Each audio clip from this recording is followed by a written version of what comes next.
Hello there, Rip City. It is Friday morning. You may be just rolling out of bed, but we're not. We're ready to go, and we got plenty of sports to talk about, mainly March Madness, because the madness did happen yesterday as four teams punched their ticket to the Elite Eight, and they might not have been the ones that you expected. Alabama, they upset number one North Carolina 89-87.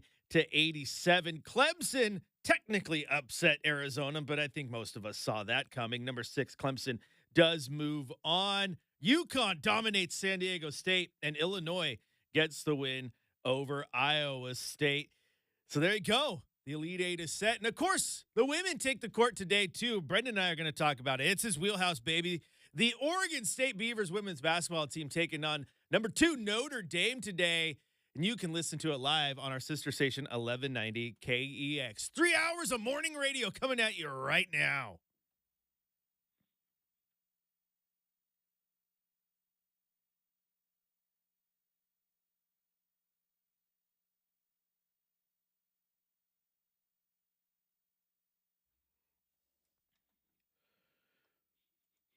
Good morning, Portland. Chris Burkhardt here with you, filling in for Justin Myers for the last time this week. Sad day. It's a sad day for Brenden. He's going to be real upset. He's like a little puppy dog whenever Chris shows up. His tail starts wagging. He gets real excited. Gets a big smile on his face. Makes me feel welcome. So good job, Brenden. Oh boy. Hey, do we got sports to talk about today or what? Absolutely, we do. But we also got other things to talk about because you know what? I realized at my advanced age that for some reason they only have a get off my lawn on Tuesdays. That's when I filled in. And I think I've had a couple grumpy old man takes, and I just want to complain and just rah, rah, rah every time I come in. So we're going to have some fun with that. Most of it's going to be about sports. Some of it won't be, and you'll hear that. First off, pro days, man. They are in my crosshairs. I'm tired of them. I'm going to tell you why I'm tired of them here in just a little bit. But I also got to talk about things that annoy me on the road ride in, and that's stupid Portland traffic. Okay, now Brenden, I got to get your take on this because this is your hour. Okay, now granted, you're coming from the once farmy, the now bougie Sherwood. Okay, like we said the other day, I had to drive through Sherwood's. Sherwood's nice with a capital N. Okay, it's beautiful little place now. So you're coming in that way. Now I'm coming in from the Happy Valley. Okay, I'm glad it's happy. It's not the Mad Valley or the Sad Valley. It's the Happy Valley. So I got to take more of the Oregon freeway system, right? I got to 205 it to I-5 and down. Now, usually when I'm going over to the OSAA, I'm getting there, 8, 9 o'clock. So I have to deal with rush hour traffic, which means it's just, stop, go, stop, go, stop, go, no matter what. Today, it's a good part about 5 o'clock in the morning. It's just go. But this is my gripe with 5 o'clock in the morning traffic, Brenden. There is only two speeds you're allowed to go, and it is either 10 miles an hour below the speed limit or 10 miles an hour above. There is either people driving super fast or super slow, and there's no in between at 5 o'clock in the morning. Nobody driving the speed limit.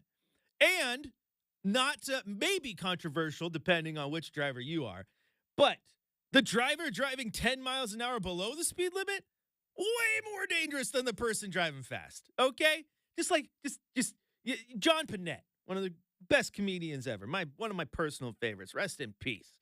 He had a skit about like going to restaurants and people who just look around and look at the menu and get out of the line, right? He would get out of the line, get out of my way. Like, yeah, get out of my lane, okay? Just move. And then the guy who's doing 10, 15 miles over the speed limit, do you really have to ride my bumper with your high beams on? Like, come on. Like, gosh, darn it. Oh, and I've already ranted with you with this on one of our get off my lawn takes too, but like,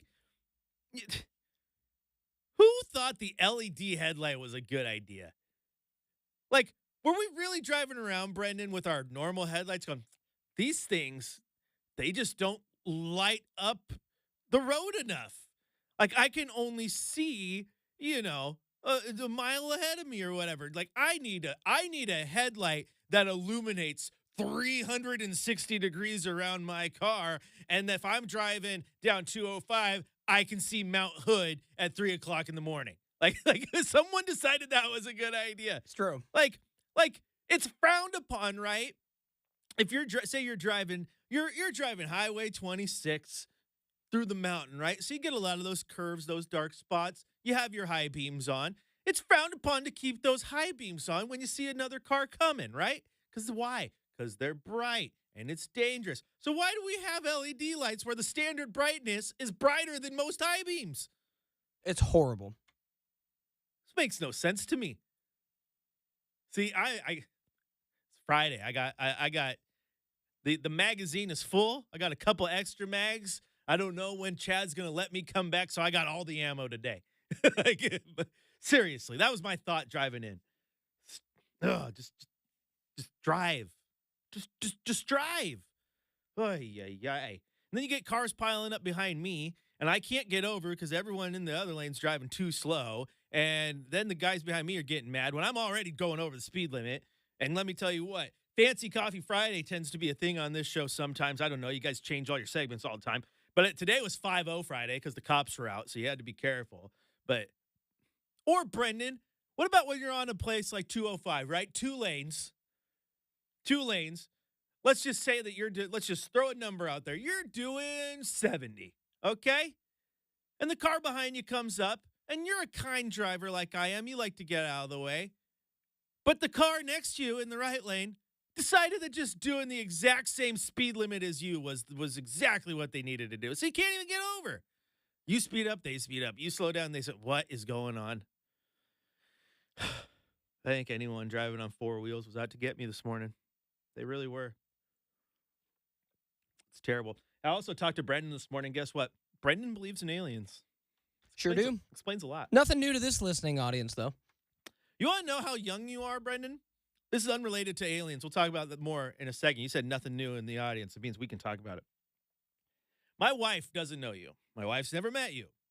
My wife goes, is he young? Because he sounds young. I said, yeah, he's young. He's young respectively to us. I know when I was 27, I felt old, but you realize you're young. I feel old right now at 37, and I also realize that I'm very young, especially in the media world. I'm young. But then my you'll probably appreciate this. I know you do enjoy those movies, but my wife was like, "What's that guy who plays Spider-Man? He sounds like he might look like Tom Holland." Wow, that is an amazing compliment. So there you go. Apparently, to my wife, you sound like Tom Holland, because but also you don't sound like Tom Holland. You sound like Tom Holland's American accent when he's in Spider-Man. I'll take it, man, because Chad Dewing asked me on Wednesday, Chris, who my celebrity crush was, and I said Zendaya. You're so Zendaya? If I'm getting Tom Holland, comparisons, I can live with that. Zendaya. Okay. I can live with that, man. I'll allow Zendaya. She is beautiful, so good for you. Yeah, apparently Chad's all in on Charlize Theron. Okay. Like I said, I will marry her tomorrow. So that was kind of, Chad is all in on Charlize. Yeah. Which I respect, man. The game is solid. Game is solid. Okay. Does Justin have one? I have never asked Justin, nor would I ask you. We actually had this conversation on Wednesday. I don't think it's appropriate to ask a married man his celebrity crush in a public setting. So again, if you want, but no, it's fine because my wife knows mine. And I also tell people I think I have multiple, and one of them I think my wife and I share. And if we had a free pass, it'd be okay. And I have it's Dwayne The Rock Johnson. Nice. That man, like he's awesome.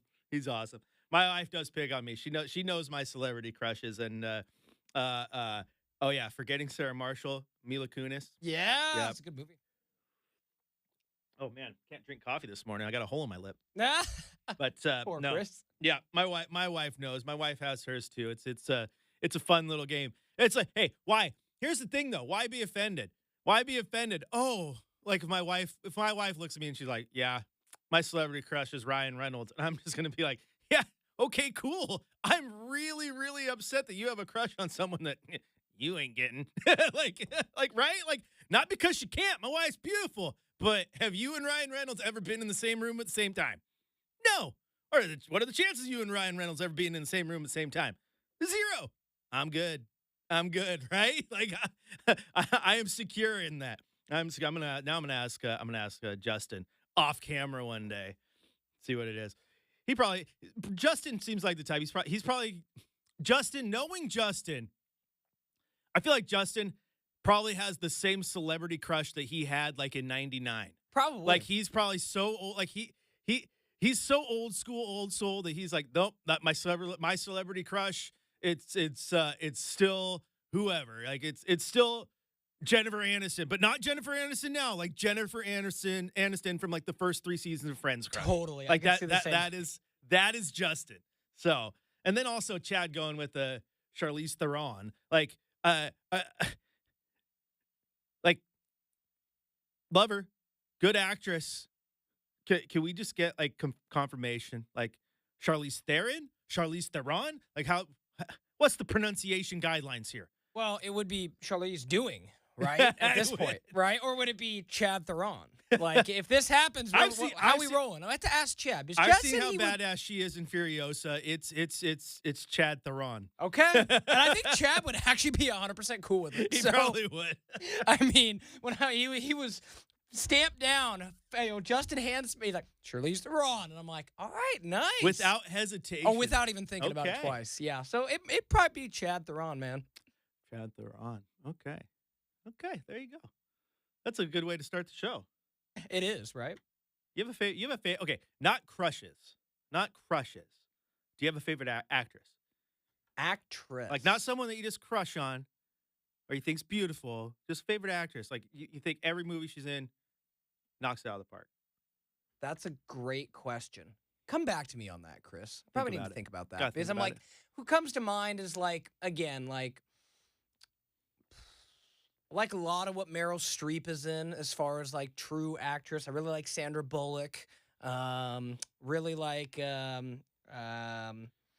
me out. Julia Roberts in some things as well. Trying to think like rom-coms that I like, kind of a thing.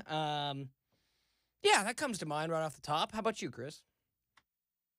Oh, I think you're obviously right. Meryl Streep. She might be the GOAT. I think Kate Winslet will add her in there too. I think Kate Blanchett does good. Kate Blanchett, yeah, absolutely. Also, I don't know if I've seen a role played poorly by Emma Stone. I think she's money. Ain't that the truth? She's money.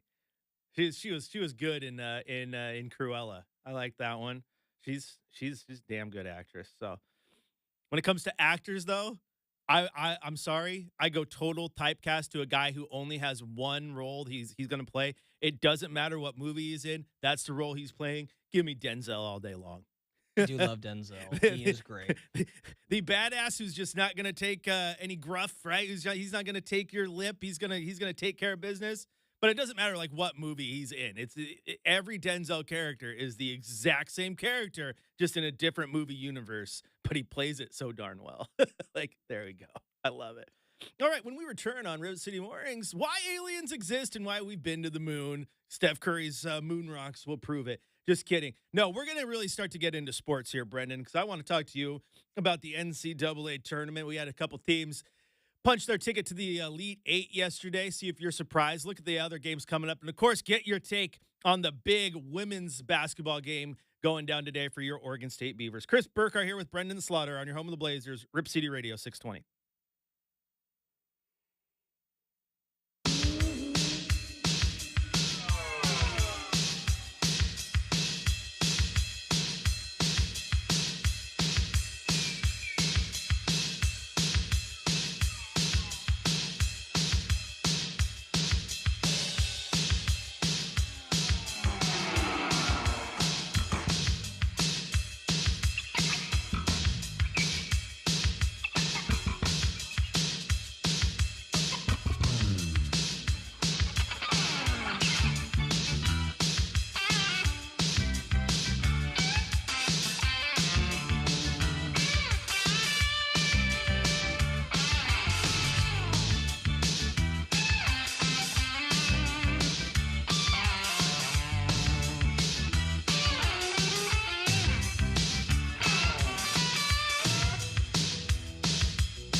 Welcome back in to Rip City Mornings. Chris Burkhardt here with you, filling in for Justin Myers today. Having a little bit of fun with my man Brenden Slaughter. Still jealous that Justin's partying and on the beach. We're just over here hosting radio. The beach sounds kind of mighty nice right now. This made me think your interesting tweet here. This one making the rounds. A screenshot for a since deleted tweet. Someone tweeting out, it's so cringy to see middle-aged men wearing Nirvana brand t-shirts like they're trying to fit in with young people. Like, shouldn't you have your own style from your own era? Nirvana brand t-shirts. I've lost all faith in humanity. There are a lot of kids rocking the Nirvana t-shirt, I'll say that. Yeah, because Nirvana's timeless, man. Kurt Cobain, freaking, they're wonderful. Dave Grohl, it's about money. Even though I think I'd say Kurt Cobain's overrated. What? Good lyricist, below average guitar player, vocal range limited. However, Dave Grohl is one of the greatest musicians of our time. So, but I'm not really knocking old Kurt Cobain. Don't come at me. Because Nirvana's amazing. They changed the game, man. Grunge. I was like, dude, if you could have been a kid in Seattle in the 90s. Oh, my gosh. Before Pearl Jam was even a thing, Temple of the Dog was rolling around. I mean, a band with Eddie Vedder as the backup vocalist. I mean, jeez, right? Nirvana, Soundgarden, etc. Oh, yikes. Gosh, that would have been such a scene. Oh, yeah. All right, what else we got? We got people trying to regulate in the comments. Warren G, Nate Dogg, Jonathan tells us that it's Theron, like Sharon, not Theron. Chad's just trying to spice it up, right?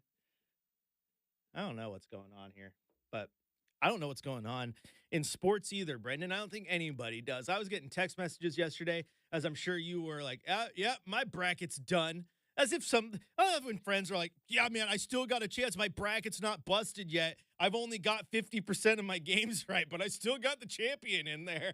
Like, no, my bracket was busted like on day one, like everybody else's, right? No hopes of truly winning. I might have picked the winner, but that wasn't, that hard to do. But yesterday, Brendan, there was a couple upsets, and I think we can start right off the bat. Interesting, because I think this goes in line with what we talked about yesterday with John Calipari and the high expectations of Kentucky, right? And do you get off a coach who obviously knows what he's doing? They know what they're doing at North Carolina. They are the bluest of the blue bloods, right? It's them and Duke, right? And then everybody else. Alabama, apparently, Nick Saban left, and Alabama's a basketball school now. Alabama gets the 89-87 upset to move on to the Elite Eight. And I don't know how many people picked Alabama to win this game who weren't Alabama fans. I know I didn't. But again, my bracket was busted a long time ago, so it doesn't matter. But what's your take on Alabama over North Carolina? Yeah, I mean, who would have thought that it was Alabama without Brandon Miller, right? Mhm. That ends up making the run. Because as I recall, they were pretty quickly out last year. Can't remember if they made the Sweet 16. They didn't. They must have been out in the round of 32 because you mentioned Alabama's first Sweet 16 since a really long time, I believe.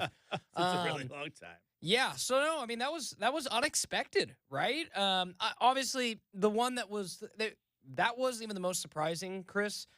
I know, and we all know how good UConn is. I still didn't expect them to beat a program and a team like San Diego State like a drum, and they absolutely did yesterday. Like Dan Hurley's Huskies, man, they are going to be a problem. Like, very much like we've talked about on the women's side, South Carolina's like the team to beat. I knew that that UConn was the team to beat on the men's side, Chris. I didn't think they'd be quite this dominant. Like, San Diego State was, in the Final Four a year ago? Yeah, I'm with you. And a heck of a program. I'm with you. I also think that was the biggest surprise yesterday because I don't think San Diego State is 30 points worse than UConn. No, I don't. Maybe this is the 1 or 2 out of 10 times that this one happens, but it happened, and UConn put on a dominant showing. I mean, I sat there and I made my bracket. And I'm like, dude, I can't trust UConn. Like, I don't see a team doing the back-to-back thing. And the parity that we talked about, they're looking like, as you young kids say, a wagon. That's how Justin says that every single show here. A wagon.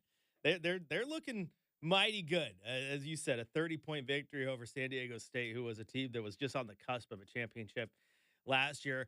Illinois takes off Iowa State. Sorry, Brock Purdy, 72-69 in a close one. That was a matchup of 3-2.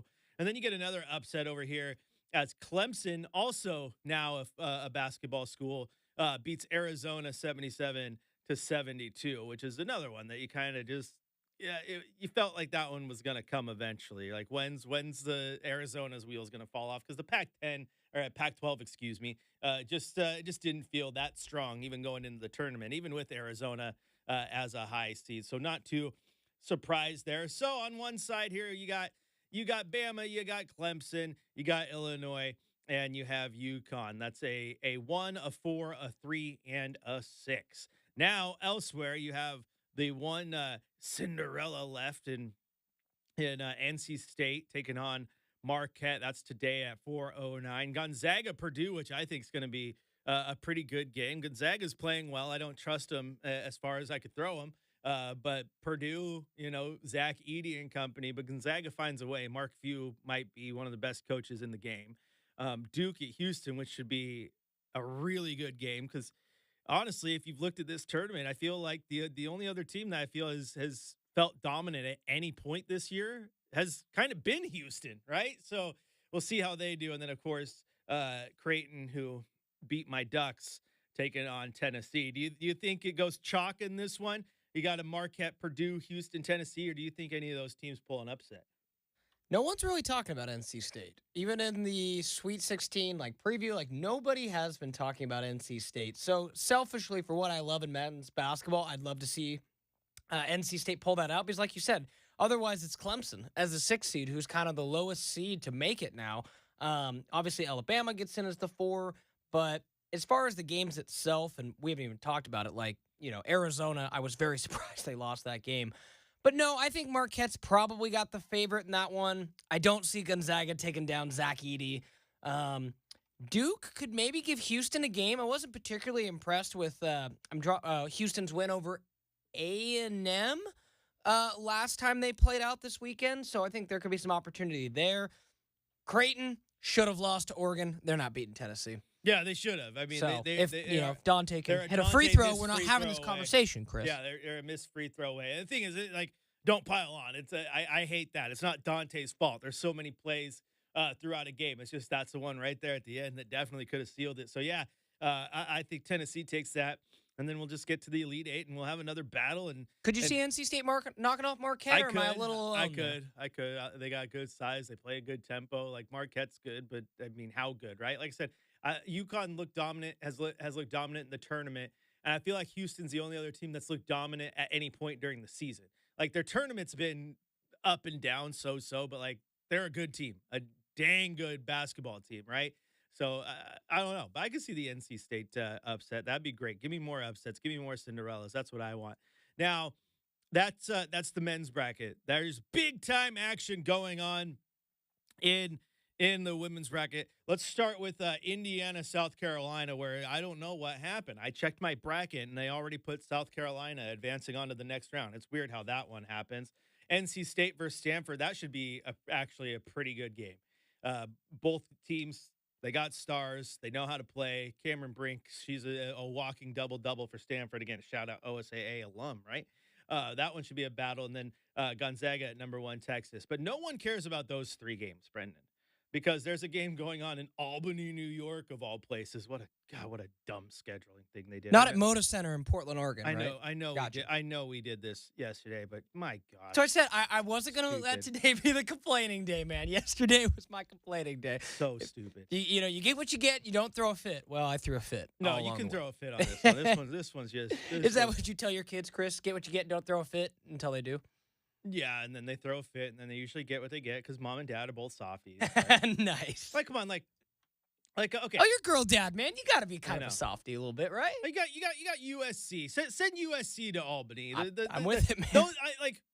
No disrespect to Oregon State alum. I mean, it would be the exact same if this was an Oregon Ducks situation. But USC alum has the money to get to Albany. Okay, just leave the Northwest guys in the Northwest. Make it easy for us. We already have to fly and commute more than any other programs in the country. Okay, it's just not fair. Give us a one little home game. Yeah, And and I'm but what if Notre Dame had to travel to Portland? Yeah, Notre Dame, just like USC, that fan base travels. You know, Sun Bowl, that stadium was it was 99% it fighting was. Irish, okay? Notre Dame travels. They got the coin, baby. They got the coin.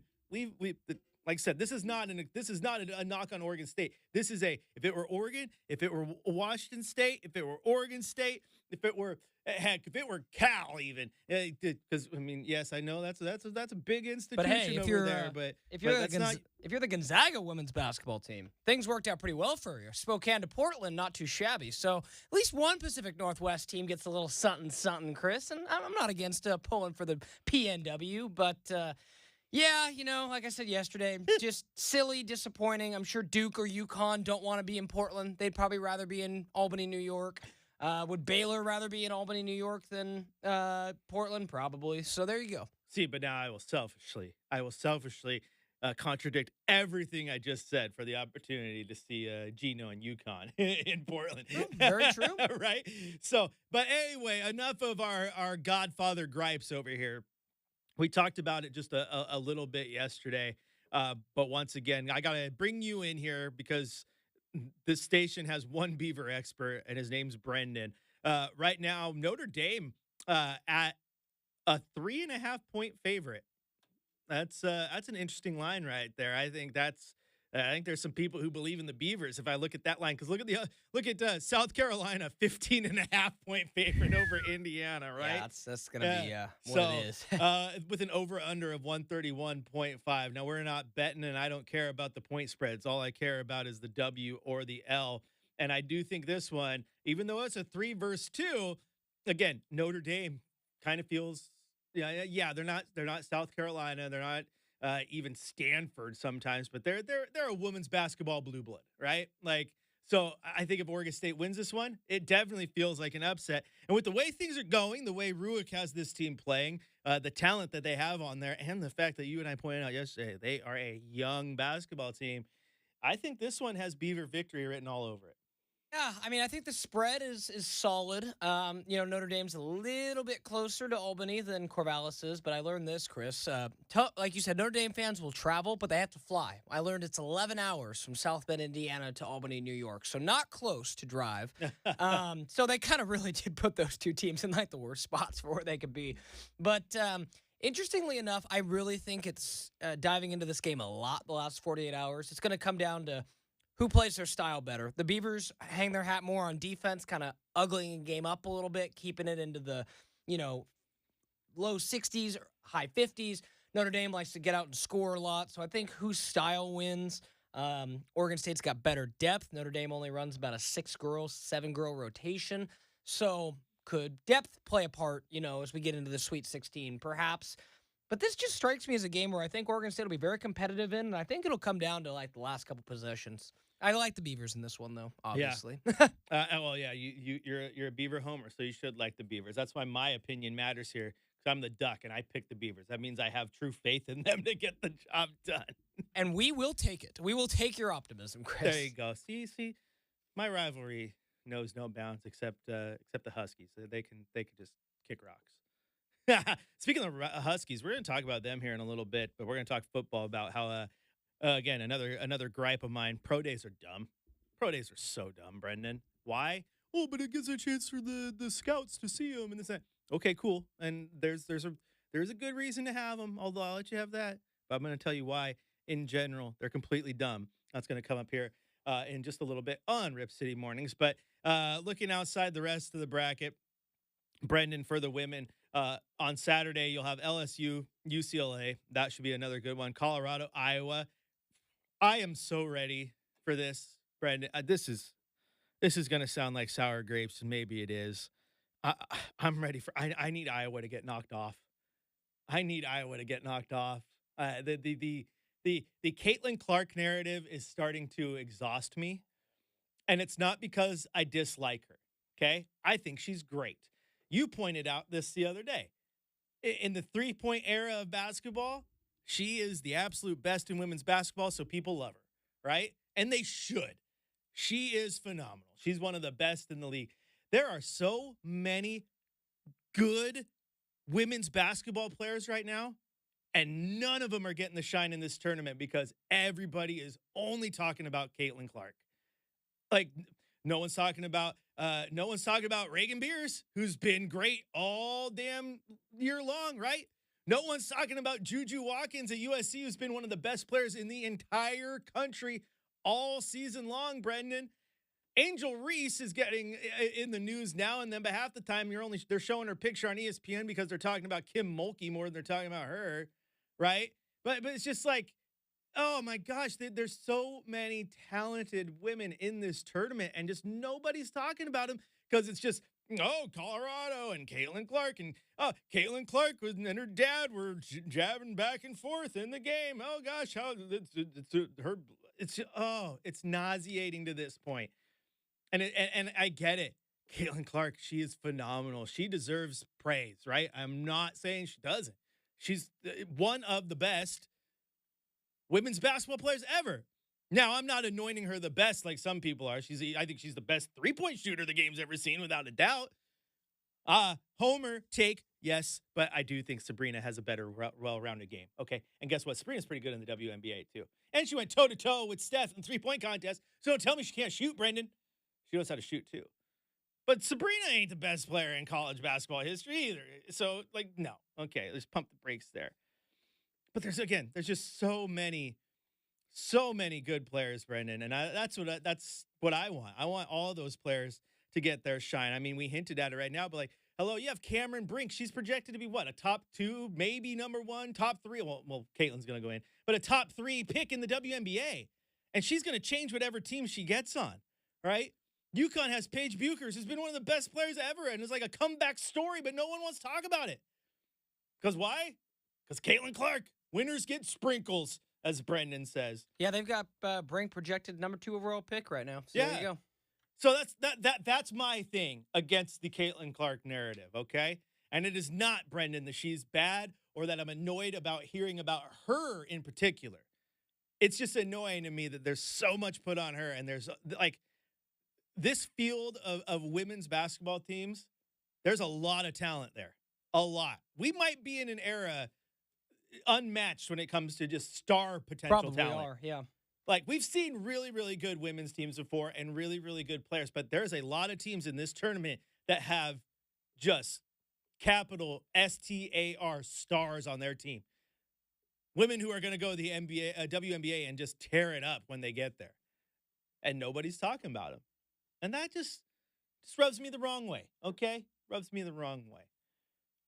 Because you don't get that narrative in like, okay, Zach Edey, right? He gets a ton of people talk about him, the 7-footer, and he dominates and produces. But they talk about everybody else in the men's tournament.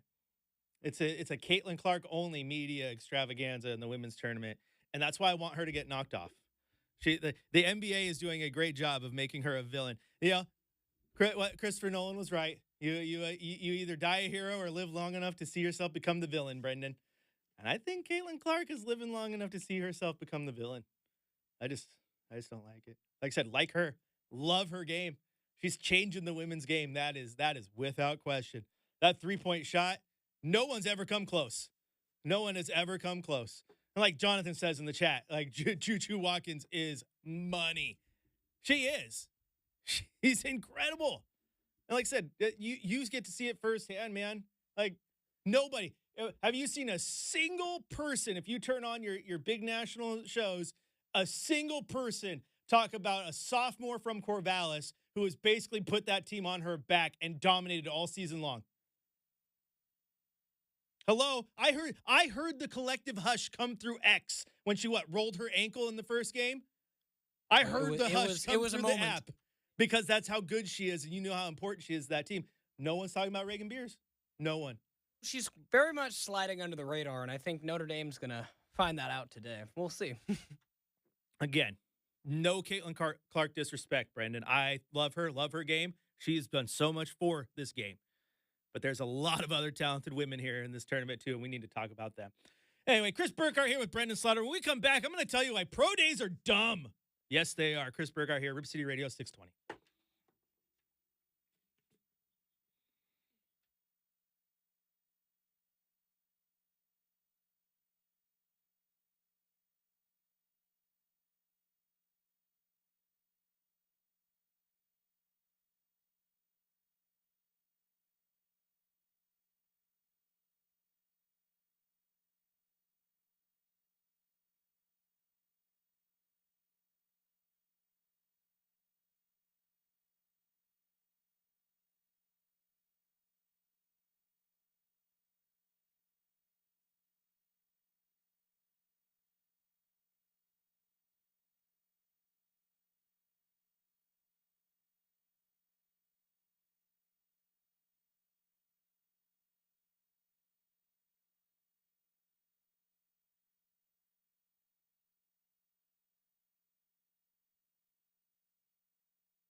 Welcome back into Rip City Mornings, where every commercial break I find out how much of a diehard fan, Beaver fan Brenden is. You can't say anything bad about that university. They could stick a sword in his back and he'd still defend them. And you know what, Brendan? I don't mean that in a bad way. It's because you're a fan and I love it. There's two things you'll do no matter what that I've learned.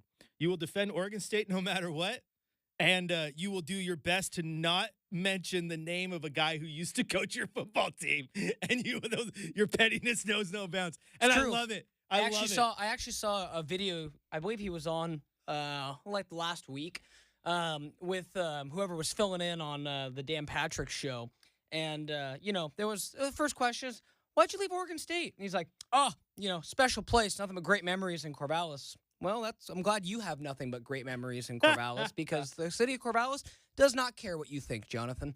Anyway, that's been Brendan's rant on Jonathan Smith here on Friday. No, I think the whole situation, Brendan, for you would have still loved Jonathan Smith if he would have just been up front from the front. If he would have just been quite honest and be like, you know what, I need a new challenge, and 100%. and the future of the Pac-12 is murky, and I just don't have confidence in where this program is going to go long term, and I need to do what's best for me. If he would have said that, it probably would have stung more in the moment, But I would have respected but it. you would have understood it at the end. But the fact that he goes out there and gives you the spiel of, Beaver this, Beaver that, and then leaves your team high and dry over the last few weeks, and you realize that he was talking. Oh, yeah, that sucks. I mean, you know this, Chris. You're a YouTube guy.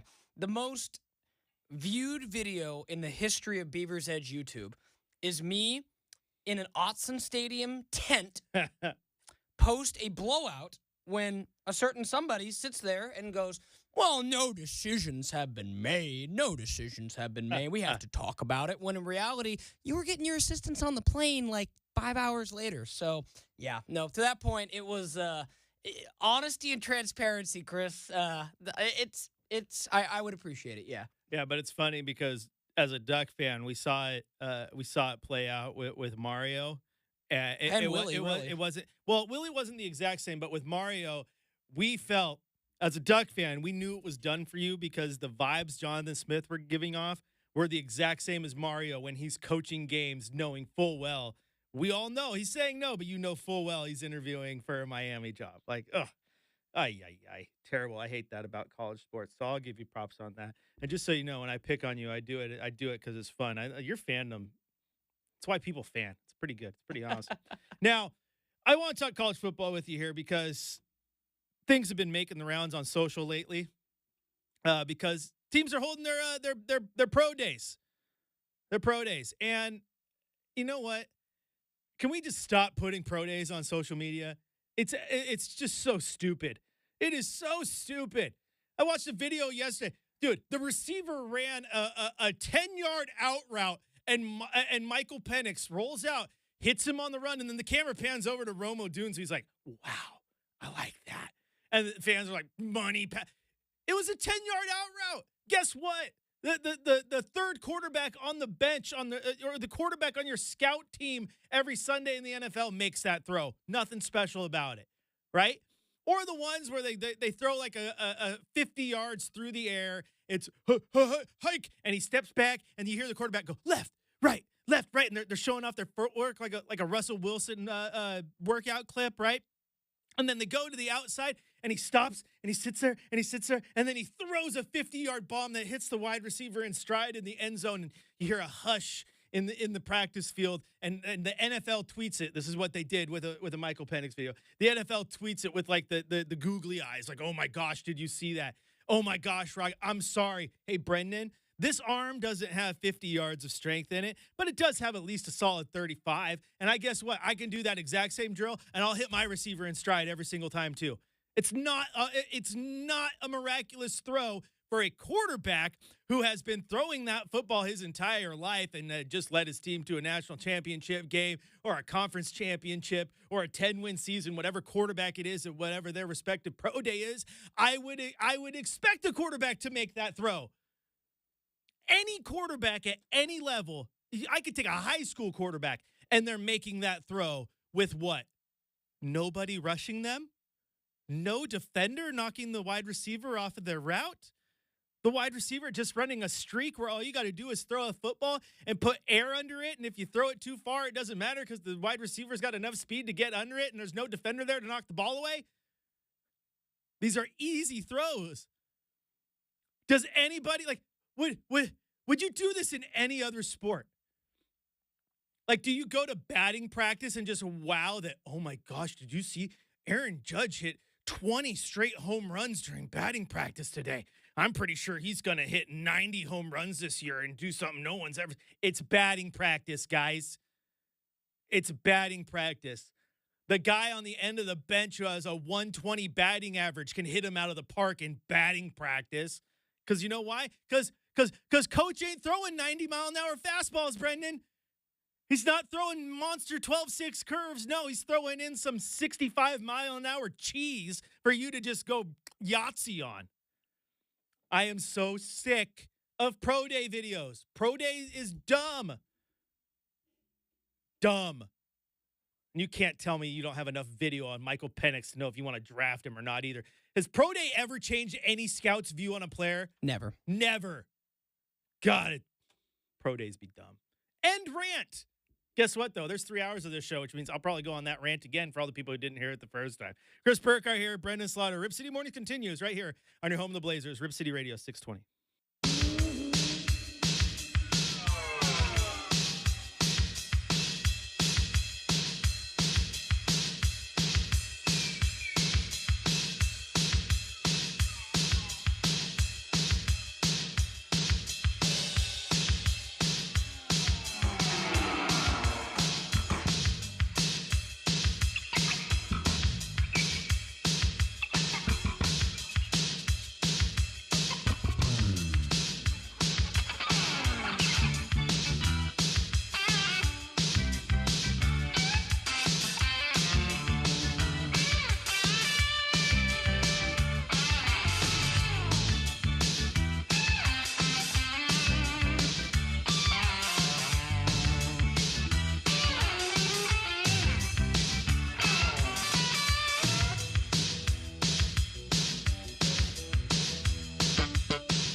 Good morning, Rip City. It is 7 o'clock here in Portland, and we got plenty of sports to get to around the world of sports. We're going to start with the NCAA, where 4 teams punched their ticket to the Elite Eight yesterday. Number 4, Alabama upsets number 1, North Carolina, 89-87 to advance to the Elite Eight for just the second time in school history.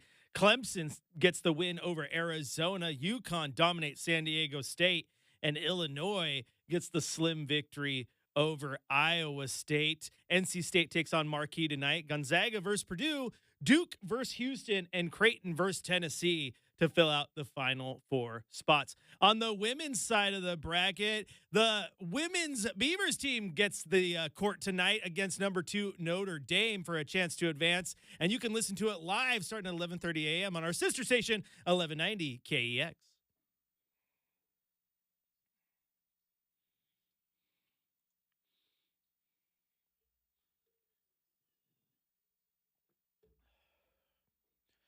Why is it time for Justin Myers to wake people up when we've already been up for a few hours, Brenden? Come on. Come on, guys. It's just a morning. Wake up, grab your coffee, listen to the show. Have some fun. You know what I love? I love that we're on YouTube, but I also love that no matter what we do, people get mad at our music and during the commercial breaks. Yeah, you're getting called out for playing the exact same 80s song every single break. So I had to come defend your honor and yeah, it's auto played. He has no say. It just plays. It's either it that. does. We made that all fancy schmancy now, Chris. Yeah, it's either that or we get a copyright strike, which happens. Which we ain't doing that. Going down that rabbit hole again. So, no, yeah. we did. We did enjoy get us. one. It's better than commercials, is it not? Yeah, we did get one, and then I had to go through and edit 200 plus videos to take out any copyrighted music that accidentally played, and then go to YouTube Copyright School, which was only 5 minutes, but all that to get the copyright strike off. If you get 3 actual strikes on you, they take your page away. I don't want to lose our page because our YouTube chats are fun. You know, it's keep it up. So you just got to deal with the 80s music. Unless we can, we'll make it monetized and start playing commercials during those breaks. And, you don't want that. No one wants that. We'll figure it out. It's all a work in progress. I'll talk to Chad. We need to hire an official YouTube producer. There we go. We'll get on that. Hey, yesterday was a big day, Brenden. It really was. It was MLB opening day. And can I just give a shout out to a copy editor at ESPN, because somebody chose this headline for the Ohtani article. He made his home debut with the Dodgers, right? Keep in mind, wasn't his Dodger debut because they played that dumb home opener, season opener a week and a half before opening day, which I hate, right? I don't care that they play it overseas. I think that's awesome, in fact. But opening day should be opening day. So if you want to open in Seoul, or you want to open in Tokyo, or you want to go open in Sydney, Australia, I don't care. Do it. It's awesome. Grow the game. Just do it on opening day. If it has to be played earlier, I don't care. Just opening day. All my baseball starts on the same day. That's what I want. But I'm just one man. But Ohtani makes his home debut, gets his first home hit, and this article, this headline on ESPN says, Ohtani welcomed warmly, helps Betts and Freeman lead Dodgers in home debut. And let me tell you what, Brenden, Major League Baseball, what is that, a 25-man roster? And you chose to use Betts and Freeman as the 2 players joining Ohtani in the headline. You cannot tell me that was not done accidentally. Betts and Freeman for a guy currently possibly connected to sports betting, and that's well played there, ESPN. Well played. Oh, that one just made me laugh, Brenden, because that just stands out. And there's no way that was accidental, unless it was some. I mean, there are people in the sports world, copy editors mostly, and there are producers out there who do not care about sports. They're just good at their job, so they do it. So maybe they didn't pay attention. Maybe they didn't know. But using Betts and Freeman is just hilarious. Yeah, no, I think this was too pointed to be anything more than what it was. Yeah. Like I said, now I know that it's Freddie Freeman. It's not Freddie Freeman, Freddie Freeman. But the word free and the word man come together to make it Betts and Freeman. That's hilarious. That's well played. But some interesting happenings around Major League Baseball. I do feel bad for Colorado Rocky fans who just got absolutely blasted on opening night. And I've told you many times, I have a very close friend who lives in Denver, and he messaged me in the third inning when the Rockies were down, what, 16-1 in the third inning. And he just said, yeah, well, it's good to know that the Rockies are already mathematically eliminated from the playoff. They lost that game 16-1, gave up 18 hits. The Red Sox took care of business. They beat the Mariners up in Seattle, so my Red Sox are off to a hot start. The Rangers continue excuse me, their defense of a title with a 4-3 victory over the Cubs. And it's still early on. There's nothing to make truly of the first night, except I did see what Mike Trout did. Mike Trout things. He hit a home run, and then the team only got one more hit after that. See, Ohtani was like, enough of this like losing crap, for lack of better terms. Like Mike Trout, it's very clear Mike Trout cares more about money than winning. Yeah, apparently. But they lost to your adopted Orioles and Adley Rutschman 11-3. Now the storyline coming out of all of opening day, though, Brenden, is over in Oakland, right? So the Guardians grabbed the 8-zip victory over the Athletics, but that's not the story. I mean, the Athletics are not a good team. They're going to lose a lot of games this year. But you know what? They're also a team that they don't even know realistically where they're going to play. It could have been Utah. It might be back in Oakland, which is just terrible.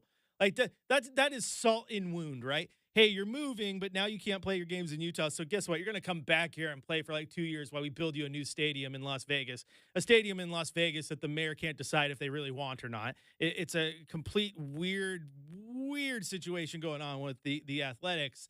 But according to reports in this article from ESPN, thousands of Athletics fans gathered in the Coliseum South parking lot before Thursday night's home opener against the Guardians to try out a new way of displaying their displeasure with the team's ownership, showing up but staying away. So they showed up, but they didn't go. They didn't go to the game. Like they protested outside the stadium, man. And you and I were talking about this a little bit this morning. Like you got to feel for Oakland sports fan. I mean, could you imagine, Brenden, having all three of the big three sports? You have a championship basketball team. You have a football team that has one of the most diehard fan bases in all of sports. And you have the Athletics, who have a good fan base. Don't get me wrong. Their attendance numbers are terrible, but their attendance numbers are not terrible because of lack of interest. Their attendance numbers are terrible because who wants to spend a day watching baseball in that stadium? A stadium that is a literal pile of poo. Chris, do you know what literal means? And yes, I do know what literal means. It's probably the worst stadium in America across all sports. Yeah, it's like, oh, well, you knew what literal means, Chris? It's not literally a pile of poo. No. When the sewage backs up, which it often does, there is poo in that stadium, and it smells like poo. Right, and it's just, the stadium itself, like, from what I've heard, and I wasn't around, Chris, like, from fans that I've heard who, Oakland A's fans, like Chris said, they are there. They're just really under a rock, man. And, apparently, they've just kind of gotten the shaft at all points, right? So it's like they felt they had a great stadium until Al Davis decided he needed to build that giant annex on top of the far side of the stadium and get rid of all their views of the Oakland Mountains and the Bay. Yes. And everyone's like, oh, so now we're in this dual football baseball stadium. There's no sight lines. Sewage overflows. There is no ifs, ands, or buts, folks. Like, this is a stadium that has been dilapidated. When I was in the Bay some 8 years ago, and I went by it in Oracle, and I'm like, the Warriors are smart. They're getting out of Oracle and going to something new because they're a winner. And no disrespect to Oracle, had some great bones. Have you seen the Warriors come out, Chris, been like, oh, this Chase Center, it's not Oracle, baby. I went to Oracle. Oracle was a dump. Oh, I mean, I think the only other two arenas that I have spent a ton of time in outside of Moda, I've been to every stadium in the NBA except Houston. That was the only one I didn't get to go to. But I did a dozen or more games in Denver, Sacramento, and Golden State. And both Chase Center and both Chase Center and Oracle. Oracle was a dump. It was old, I man. walked out into the concourse in Oracle, and I came out into like the upper deck because the concourse was smaller than like the 300 level at Moda, and then I realized no, I was in the main concourse. Like instead of being a square, it's a circular Veterans Memorial Coliseum with worse concourses. So make that one make sense. But yeah, they got out, and you're absolutely right. People, I don't think enough people know that it did when that stadium was originally built. It was still dual use, but it had great views of those mountains. It And was awesome. It was like almost like Dodger Stadium, yeah, right? Where and it's then you open closed it and off. yeah. And And then then Al Davis like, we're gonna build this. Yeah. But then there's a reason though. I mean, you look at some of the teams. So you had San Francisco was one of them. You have like what the Washington well, not the Washington Nationals. The Phillies were one. The Nationals weren't there yet, but the Phillies were one. I'm thinking like all these teams, they played in dual use stadiums, right? Candlestick was one, the Vet, like these were all dual use stadiums. Pittsburgh played in a dual use stadium. It was football and baseball. And there was a reason all those stadiums are gone, right? The baseball teams are like, no, we can't play baseball in a football stadium. I mean, this is ridiculous. The views are terrible. The field's terrible. We got to get out of here. And then conversely, as a 49er fan, how many games did I see Candlestick, right? Where Garrison Hearst is running up the middle and has to run past second base. Like you throw a pass over the middle and your receiver is catching it in the infield, catching it in the dirt. It's just terrible, right?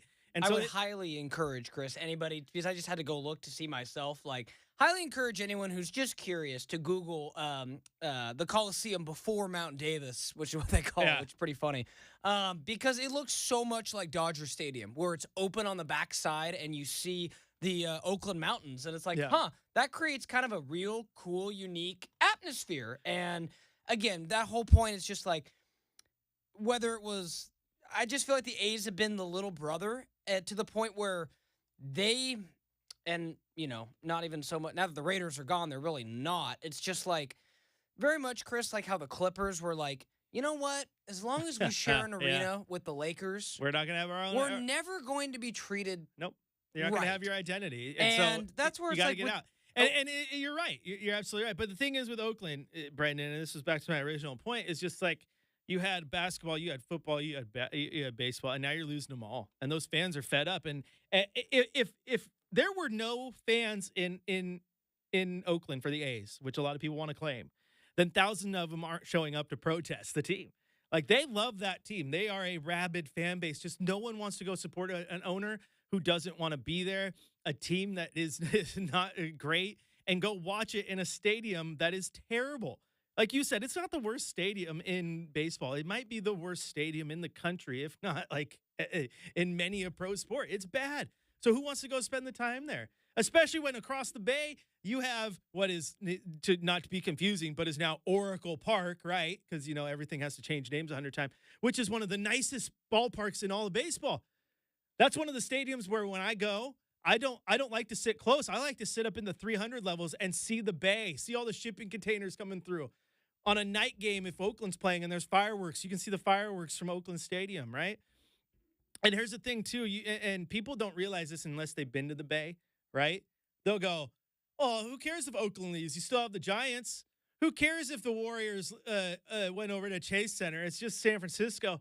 Those are two wholly distinct cities separated by a decent commute. The Bay Bridge is not like the Burnside Bridge, okay? Like it's not something you walk over within 5 minutes. No, it's a jaunt, right? It takes time. Those are two distinctly different cities. They are like nobody in Oakland claims the teams in San Francisco, and like it's just they don't. You know your Coliseum or your arena, and I just had to look this up to see what the this seating was, Chris. And on Wikipedia, do you know one of what they list as like the official nicknames of the Coliseum? And I'm curious because I had actually never seen this before, but two stand out to me. One's called the Black Hole, and the second is baseball's last dive bar. Dude, respect. If that's actually what it's called, at least lean into it. It's a dive, man. It's a dive. I love it. Well, I mean, Black Hole makes sense because that's the nickname for the Raiders fan base. So, that's the Black Hole. But if it is The last dive bar. That one makes sense. Like other than like I said, as far as baseball, because I think football is pretty cut and dry. I mean, the where the Washington now Commanders play is pretty horrible. But outside of that, like there's no NBA teams like dilapidated arenas anymore. And then other than I've heard Tropicana Field where That's a dump. That's a dump. where the Rays play is quite terrible. That's a bad so one. other than those two, I think they kind of hold each other's water. Yeah, but Chris. the Rays are in talks trying to build a new stadium there in St. Petersburg, and yeah, in the NBA there are bad arenas. I think like Give me your worst. That's active now. Give well, me your worst. I think Smoothie King in New Orleans is terrible. I think Really? yes, I think Target Center in Minneapolis is terrible. Ooh. Okay. Other than that, everything else is brand new. Like MSG is a terrible old arena, but the nostalgia pop it makes up more than makes up for it. Sure. Never change it. I love it. But outside of that, there's not a lot of dumps. In fact, Moda Center is getting up there in age and really starting to show its age, is. and it's starting. It holds up for as old as it is, but it's getting towards the point where it's kind of the back end of the NBA Little bit. arenas. Just for the amenities and the comforts. And I do think that there's plans to fix that, and they will, which is fine. But there's like I said, I think Target Center and Smoothie King are just Yeah, I'm no bad. expert, Chris, but logic is telling me that unless you're just gonna find some suitable land, their Blaze are kind of stuck with renovating Moda Center based on the planning in Portland, how hard it is Yeah. to find land. Well, what you ask gotta do is ask the Diamond You Project. just got to do what Utah did, and Utah. Similar to Key Arena, just not on the same level, but they gutted the bowl of what was Vivint and is now Delta Center You're again. right. But they gutted the bowl in an entire offseason and redid the inside, just kept the skeleton, and it's beautiful now. It was a There great you go. reno. So it can be done. Portland could do the same. All right, we're gonna take a quick break. When we come back, it's time for Make or Miss right here in your home of the Blazers, Rip City Radio 620.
Hey, we're just a few days away from April, which means it's almost gonna be May. Get it? Dad jokes. Hey, I'm looking at a list here, Brendan, of the arenas in the NBA. Since you asked, Madison Square Garden is the oldest in the league right now, built in 1968. It looks like an arena built in 1968, and similar to Fenway in Boston, I wouldn't touch it for $1 billion. I know there's a lot of people who don't like it. The Godfather, Dwight James, is one, but when you walk in, dude, the nostalgia factor, it's awesome to be in that building. I like that one a lot. Target Center is the second oldest at 1990. Like I said, that one shows its age when you're on the inside. It feels like you're in a high school gym until you get into the bowl. It's really weird.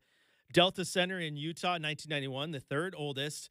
It was bad until they did their new renovations just a handful of years ago. Like it was like right pre-COVID, and it's really nice now. Footprint Center in Phoenix. I know they've done some renovations there, but that I did not like that arena too much either. But I haven't been there since they've done some renos. Cleveland, Rocket Mortgage Fieldhouse. That one was really dated. That one was not my favorite. The Rocket Mortgage. Yeah. That United Center. That one's beautiful. And the house that Jordan built. Then there's Moda Center. So people don't realize that makes Moda Center, what, 1, 2, 3, 4, 5, 6, the seventh oldest stadium in the NBA. So, and if you consider too, Chris, that they like you said, Madison's been renovated so many times that it's like, and Delta Center, I wouldn't put that on there because it's been just renovated. So you're talking about the ones that have not been renovated. That goes what? Target Center, Footprint, Mortgage, United, Moda. Yeah. So that's like top 5 of ones that haven't been renovated. Yeah, so it needs it. Like TD TikTok Trailblazers. Yeah, there's TD Garden at 1995. They did a full reno of that one and redid the outside because there's a train station there, like at Madison Square Garden. It's pretty nice. Wells Fargo Center, I did not like. I thought that one was a dump. There's a lot of people who do like it. It does hold 20,000, which is nice, but I didn't like that one. It's in my personal bottom 3. And then there's the Wizards. We talked about that one earlier with their potential move to Virginia that's getting vetoed. I love that one because of the strict building regulations in D.C. I don't know how many people know that, but like there's no skyscrapers in D.C. and you know what the Washington Monument's the tallest thing there, and everything stands out. But that one it's only like 2 stories tall and just looks like any other building, which is pretty cool. Scotiabank Arena is nice in Toronto. Kaseya Center? How the heck you even say it? That one in Miami, that one's nice because it's right on the water, which is beautiful. Outside of that, you don't have any bad ones except for Smoothie King. But I do say if you ever get a chance to go to an NBA arena, Gainbridge Fieldhouse in Indianapolis is by far the best. I've been there.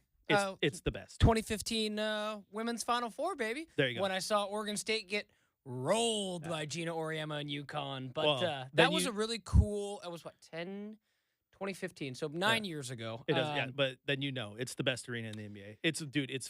Its sight lines are great. It had to be good watching college basketball there because it feels like a college basketball arena, old school. It's money. Probably one of the cooler arenas I've ever been to. I've definitely been to more stadiums than arenas, and that's why I say nothing, Chris, nothing. My brain will ever compare to how great SoFi and Allegiant Stadium are, 2 of the nicest stadiums in the world. But yeah, Gainbridge is up there. It was Bankers Life when I was there. Oh yeah. Don't know if Bankers is still in business, but Gainbridge is. That's solid. I've always wanted to go to Madison Square Garden. MSG is beautiful. Other than that, though, kind of just I haven't actually seen an NBA game that's not here at Moda. So go figure. We gotta fix that. All right, next time I fill in, we'll just go down our power rankings of Pac-12 stadiums or something. I haven't written anything at 8 o'clock. Maybe we'll do it today. But we don't even worry about what's happening in the 8 o'clock hour because we got to do one of my favorite times of the day, make or miss.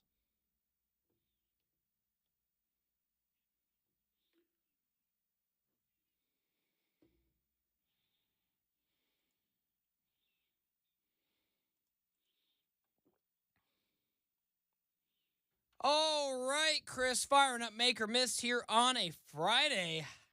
Charlotte will pass Portland in the standings before the season is over. Well, here's the deal. I mean, the Blazers they've added players to the injury list. Tamani Kamara now out with a rib injury. So the available players gets less and less. and the talented players on that available list get less and less talented. And yeah, there's only a half game here. And I think realistically, with the way they're playing, Charlotte gets that win when Portland is there in just what, 2 games? Because Portland has today in Miami, then they have Orlando, then they have a stop in Charlotte. And that Charlotte game, let me tell you what, Portland loses that game, they jump them, and then it's just control your what you could control the rest of it. I wasn't going to say control your own destiny because the destiny you don't control. It's just a thing. But no, I think it's a make. I think Portland ends up with that 4 spot, and then you realistically got to watch what happens with San Antonio because they've won 2 in a row, and Portland's just 2 games back. I still don't think they get to 3, but having a half game deficit to make up and playing that team and likely losing with how they're playing right now. I mean, everyone likes Delano Banton right now, but if Delano Banton goes to Charlotte and drops 50 and they win, I think you might have people turn on him because you need that loss in the long run. So, yeah, I think Portland ends up at 4. You think there's a chance that they could catch the Spurs too, or do you think that's too advantageous? I think it's mathematically there. I just don't think it happens. I don't think it happens. And Chris, explain for those at home, like last year, it was a clear cut 1, 2, 3. It was Wembanyama, well, really clear cut 1 and then 2A and 2B with Wembanyama, Brandon Miller, and Scoot Henderson. After that, it was like, we don't really, no one's like racing to the bottom, but those 3 guys there. This year, it's a different story. Obviously, you want Portland to still get the highest draft position. Yeah, you want the highest draft position possible, but this draft is wide open. I mean, with this draft, Chris, does it make a significant difference being between I think 1 and 2 and 1 and 3 this year like yes, it was it does, last year? Brandon. Like last year, no, everybody felt sad when you didn't get 1. No, it makes a difference because you got Sarr, who is starting to kind of separate himself at the number 1, though different drafts put him in different spots. But if you get into that 2 or 3 spot, there's some really good players. Some of them that we mentioned yesterday when we were talking about Calipari. He's got 2 guards in Shepard and Dillingham who are projected to go high. There's a couple other in there as well. Portland doesn't need a guard, right? You got Nikola Topic. He's 7th in the mock drafts right now, but he could climb too. And Portland does not need a guard. So getting into the top of that draft where people might want to trade up to get that's where that comes into play there, because it's not necessarily just, hey, we're going to use it to draft. And like I said, I think if you have an ability to get Sarr, you do it. I think if you're the Blazers and he's still projected to go high and you have number 3, Cody Williams is another player I think would fit in really well with Portland.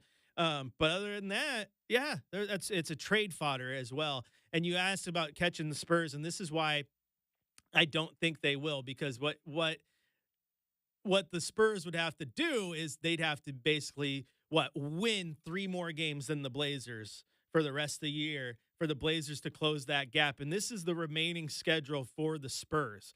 It is the Knicks tonight. That's a playoff team. Golden State. That's a team fighting for its playoff life. Denver, the best team in the West. In my opinion, best team in the NBA. I think they're the favorite to win. New Orleans, a legit playoff contender. Philadelphia, a team that's been up and down, but that's not an easy out. Memphis, there's a game they can win. Oklahoma City, who's one of the best teams in the league. Denver, again, one of the best teams in the league. And then they end at Detroit, who's the worst team in the league. So the Spurs have 2 games on their schedule that they could chalk up as legit potential wins. And they need to get 3 more than the Blazers down the stretch. So that's why I don't think that one happens. But because Portland gets to play Charlotte, that changes everything with the number 4 spot and how that one shakes out. So, yeah, Portland, I think they end at number 4. What else you got for me? Yeah, it's going to be interesting. And the last point on that, Chris, I think that Cody Williams would be a nice player for this team. I think, like you mentioned, Alex Sarr and what he would bring would be a nice piece to this. Then, obviously, the other thing you got kind of hanging around there, Chris, is the Warriors pick, right? And that's something that, obviously – came through about 4 different hands, and essentially all you need to know is the Warriors sent that draft pick away when they dumped Andre Iguodala's salary. That was a long time ago. So that draft pick has been through many different owners before it lands with the Blazers this year. And all considering, Chris, all the years of the Warriors dynasty, considering it has top 4 protections on it, this is actually like one of the best case scenarios you could have asked for being a Blazer fan. Like, the Warriors are probably going to make the play-in, but barely. They're not going to be super like that pick's going to be what 12, 13, 14 Well, and Brenden. right now that's in like the Kyle Filipowski-ish mix who I really Brenden, like. I would look at it this way, and I think this is what's best for the Blazers, and you bring that up, and that's a good point. I think this draft, people say it lacks talent. I don't know if that's the case. I just think it lacks the top end talent that we associated last year. Everyone kind of knew that Scoot, like you said, Scoot, Miller, and Wemby were your top three. They were all good. I still think Scoot's good. Brandon Miller's been great. Wemby's been great. But there's still talent to be had in this draft. And so say Portland ends the draft or ends this all and they get the number 4 overall pick. I mean, number 4 in Malcolm Brogdon, number 4 in Ant, whatever it is, that could bring in something legit. Say that's like we threw in yesterday just for giggles, right? We threw in the Franz Wagner name. Maybe that's what gets a guy like Franz in, and then you still have that 13, 12 pick to draft a nice young rookie that still fits what you want to do.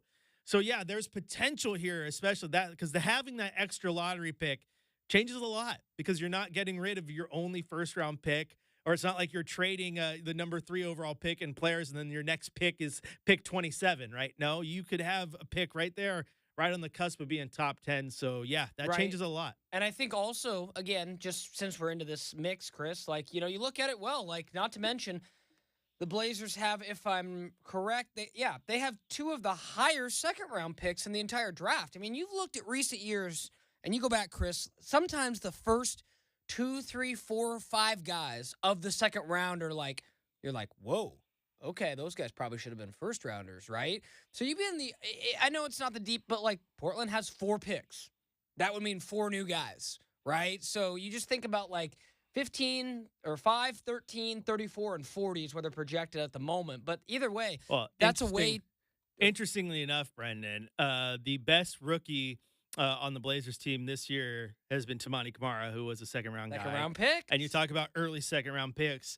Shocking because everyone loves him right now in the tournament, but Zach Edey I would take a flyer on him. He is projected by many to be an early second-round pick. He's not one. Again, there's holes in his game, but a second-round pick. I'd take a swing on a guy that's so 7'5", 300 pounds. Yeah, I'd take a swing. All right, why not?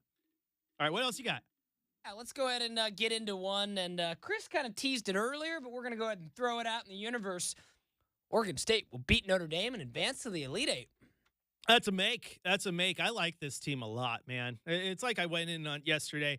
I think Ruick is on the cusp of something special, and I think people do undersell just how bad COVID really ravaged some of these programs, right? And I think for Ruick to have this team kind of right back on the trajectory it was pre-COVID, basically, and weathered that storm, got through those speed bumps, and now has this team that is a very young team. I mean, dude, Reagan Beers is only going to get better. Donovan Hunter's only going to get better. I think once she finds her stride, like I mentioned the name Kennedy Schuler, I think she's a baller too. Like there's players on this team that are going to change this program for the long term. So I think they win this game. I don't know if they get beyond the powerhouse that would await them. Yeah, that's other one end, thing at a time, Chris. On the other end, but man, I think as a Beaver fan, and of course I'm not. I'm a Duck guy, but if I were a Beaver fan, watching this team get this far, if they made it to the Elite Eight, that's feel like you're already playing with house money. This is already a phenomenal year, right? Do it. I think they take down. I think they take down Notre Dame. They advance to the Elite Eight, and boy howdy, it's a good day to be a Beaver. So it's going to be like I said, 11 or 11:30 a.m. for all them Beaver fans that can tune out of work. Luckily, Chris and I have the ability to finish this show. And hey, we'll be off the air, which means you can change over to 1190 KEX. Absolutely. Listen to the game live. But yeah, so I'm excited to see how this game shakes out. Again, wish it was right up the road here in Moda, but that is an argument for a different day, my friend. What are you talking about? We already made that argument yesterday and today. It's always a worthwhile argument. You got time for a quick one? You got another one? Throw anything at me. It doesn't even have to be a sports one. Just what's off the top of your head? He's thinking. Put him on the spot. Okay. Make or miss, Chris. Uh-oh. Let's see. I'm trying to figure out how to. I know what I want to say, but I'm trying to figure out how to phrase it. Just say it. Just Make say or it. miss. I'll know what you mean. Ooh, yeah. Let's go loaded statement here since Chris has been everywhere. Make or miss. Oregon drivers are some of the worst in the country.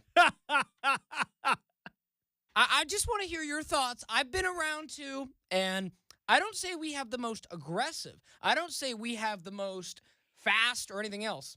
Oregon has to lead the nation, and it's a 55? Oh, I'm just casually going 40 here, two hands on the wheel. I think everyone would say this about their home commute because it's the one they sit in, but I would say it's a make. I would say it's a make. On the fly too, folks. How about that? I would say it's a make. Like you said, it's either driving too slow or you're driving too fast. And everyone complains about LA and California because everyone drives fast. But I'd rather you drive fast than drive slow because I think it sounds weird. It sounds weird, but the person driving way slower than the flow of traffic, they're the dangerous one. They are. Not the ones, not the ones going fast and doing the flow, because at least you're going with the flow. I mean, we've seen it. A blockage, you got to get the plunger out because you got a blockage in your toilet or your sink's not flowing right because there's a blockage. If you're going slow on the freeway, you're a blockage. You are a blockage. Get out of the way. We need everything to free flow. Gosh. I also don't understand this is the wrong term, but I don't understand the physics behind traffic jams in general. Like, why? Oh, there's more cars on the road? Well, if you all just went the speed limit and learned how a zipper merge works, I'm pretty sure we could continue to flow down the freeway. But not in Oregon. Maybe a little bit slower. Like, okay, maybe speed limit's 55, but there's a lot of traffic, so we're doing 45. But not speed limit's 55, but nobody knows how to merge, and one person slams on their brakes, and now we all accordion, and we're doing 5 miles an hour down 205. I'm not angry or anything. I need to move to Europe. I need a walkable city. That's what I need. I need a walkable city, and so does my waistline. We stumbled onto something there, Chris. Let's get the audience's take. I'm curious if everyone thinks Oregon's a slow driving state. Someone would be like, "Well, Chris, you live in Portland. Why don't you bike to work?" Because my commute's 30 minutes by car. That too. Happy Valley's kind of a happy long way out of here. Gosh, Lance Armstrong couldn't get from my house to here in 30 minutes, okay? Well, maybe. No, he couldn't. Maybe when he was on the stuff. It's uphill. It's uphill both ways. All right. He'd still urine in the yellow jersey.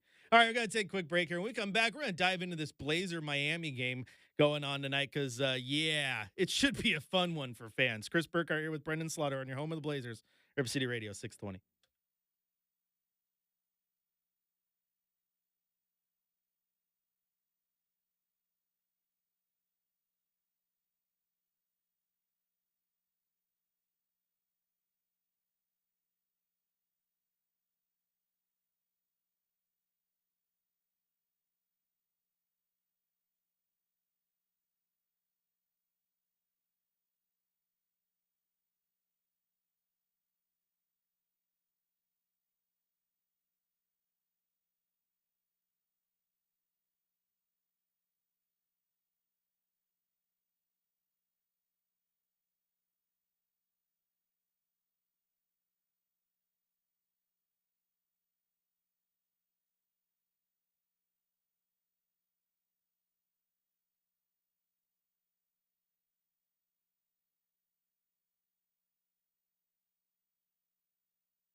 Welcome back into the Rip City Mornings. Chris Burkhardt here, filling in for Justin Myers. You can follow me on X at Chris J. Burkhardt. And I got to laugh a little bit, Brenden, because my beautiful wife, she texted me during that break. And she said, "Hey, don't cuss. Your camera's still on. You look heated." That's what she said. She said, "You look heated." So I noticed it after I dipped out to fill up my water. I'm yeah, like, that's fine. oh, forgot to send Chris's face to That's break. fine. I didn't pick my nose or anything, so we're good. But no, it's funny. She's like, "You look heated." She knows me when I'm heated. Now, I wasn't cursing, but I was just going in on a rant, and I was just talking about the slow drivers. And because someone said, "Was this the rousing rats on YouTube?" I've seen people completely stop on the freeway to get over, and I'm like, "Yes." That's why I was like, "I've seen this too, Brenden." Like the guy who's in the left lane, far left lane, like, "Oh no, there's my exit. Let me kind of slam on my brakes and cross 3 lanes of traffic so I don't miss my exit." Yeah, you know what's worse than missing your exit? Getting T-boned on the freeway because you're impatient. You know what I do when I miss my exit, which happens? Oftentimes it's because of my beautiful wife, because I'm having a conversation with her and I get so into the conversation where I'm like, "Oh, I just missed my exit." And that's about how I react. Like, "Oh, that was my exit. Good thing there's another one like a mile away and I can get off, and then there's an on-ramp and I can get back on the freeway and get to the exit that I want without causing a wreck and slamming on my brakes and crossing 3 lanes of traffic." Drivers, man, blow my mind. Maybe you should have to take your driver's test, annually or something, because there's some people who forget or they cheated on the test, one of the two. You know, I had to take my driver's test. You know that? You know that if you move out of Oregon and you move back to Oregon, you have to take your driver's test again? I did not know that. Yeah. Interesting. If you move to a different state, do you have to take like a new driver's test?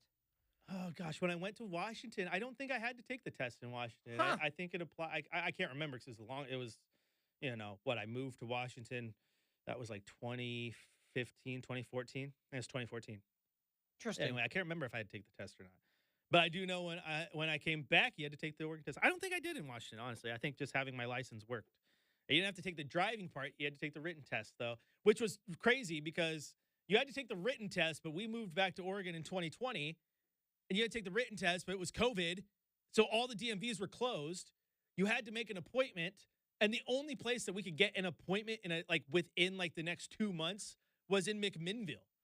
So I live out, as Jim in Fall River says, "Chris, you live in HV." Yep, I do. So I live out in Happy Valley, and I had to drive all the way to McMinnville to get to the closest DMV that had an opening to take my driver's test. Now, granted, that McMinnville DMV is very quiet DMV. Was. It's actually the place to go. Because Sherwood used to be the place to go, then Sherwood. Yeah, Sherwood's too bougie now. Yeah, it is, totally. We've already established this. So, I had to go all the way out to McMinnville, and it was pretty low key. But I felt like I shouldn't have had to take the test. Like, couldn't I have just said, like, I drove from the east side to McMinnville.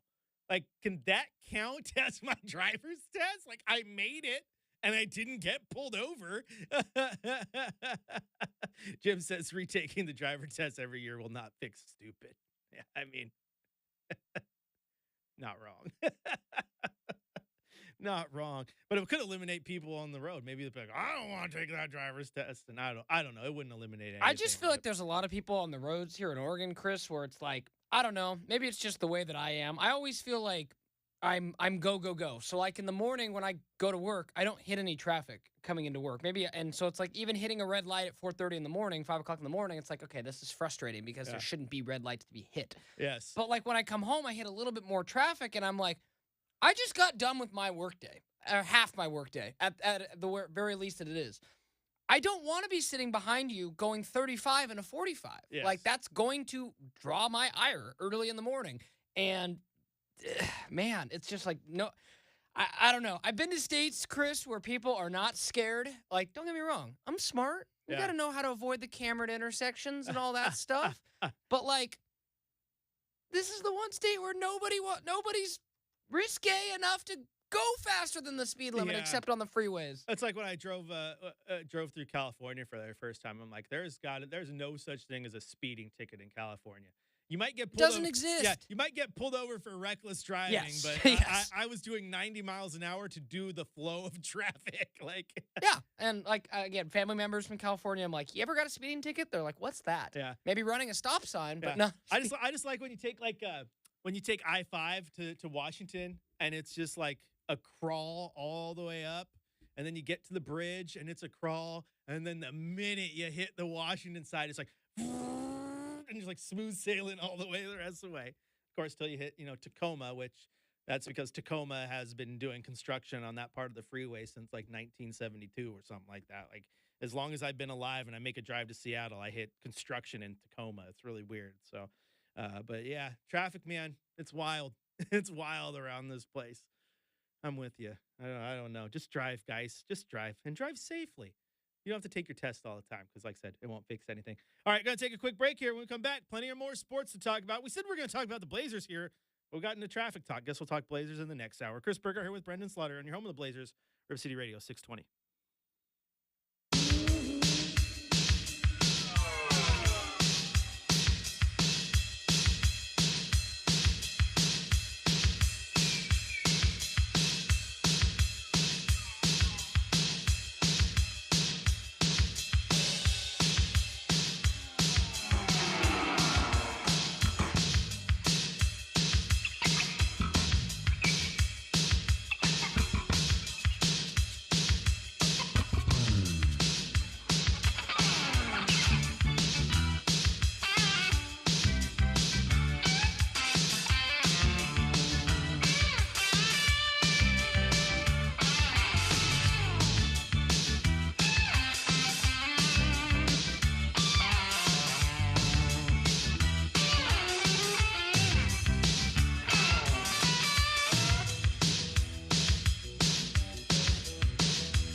Good morning, Rip City. It is 8 o'clock here, and Rip City Mornings still coming at you with plenty of sports talk. Let's get to some news that happened around the sports world, though. First off, yesterday, four teams punched their ticket to the Elite Eight in the men's college basketball tournament. UConn grabbed a 30-point win over San Diego State. Alabama upset number one, North Carolina. Number six, Clemson upset number two, Arizona. And number three, Illinois squeaks past number two, Iowa State. Couple more games going on today because you got four more teams looking to punch a ticket. NC State versus Marquette, Gonzaga versus Purdue, Duke versus Houston, and Creighton versus Tennessee. On the women's side of things, though, there's something to watch because at 11:30 a.m., Oregon State takes on number two, Notre Dame, and you can listen to it live on our sister station at 1190 KEX.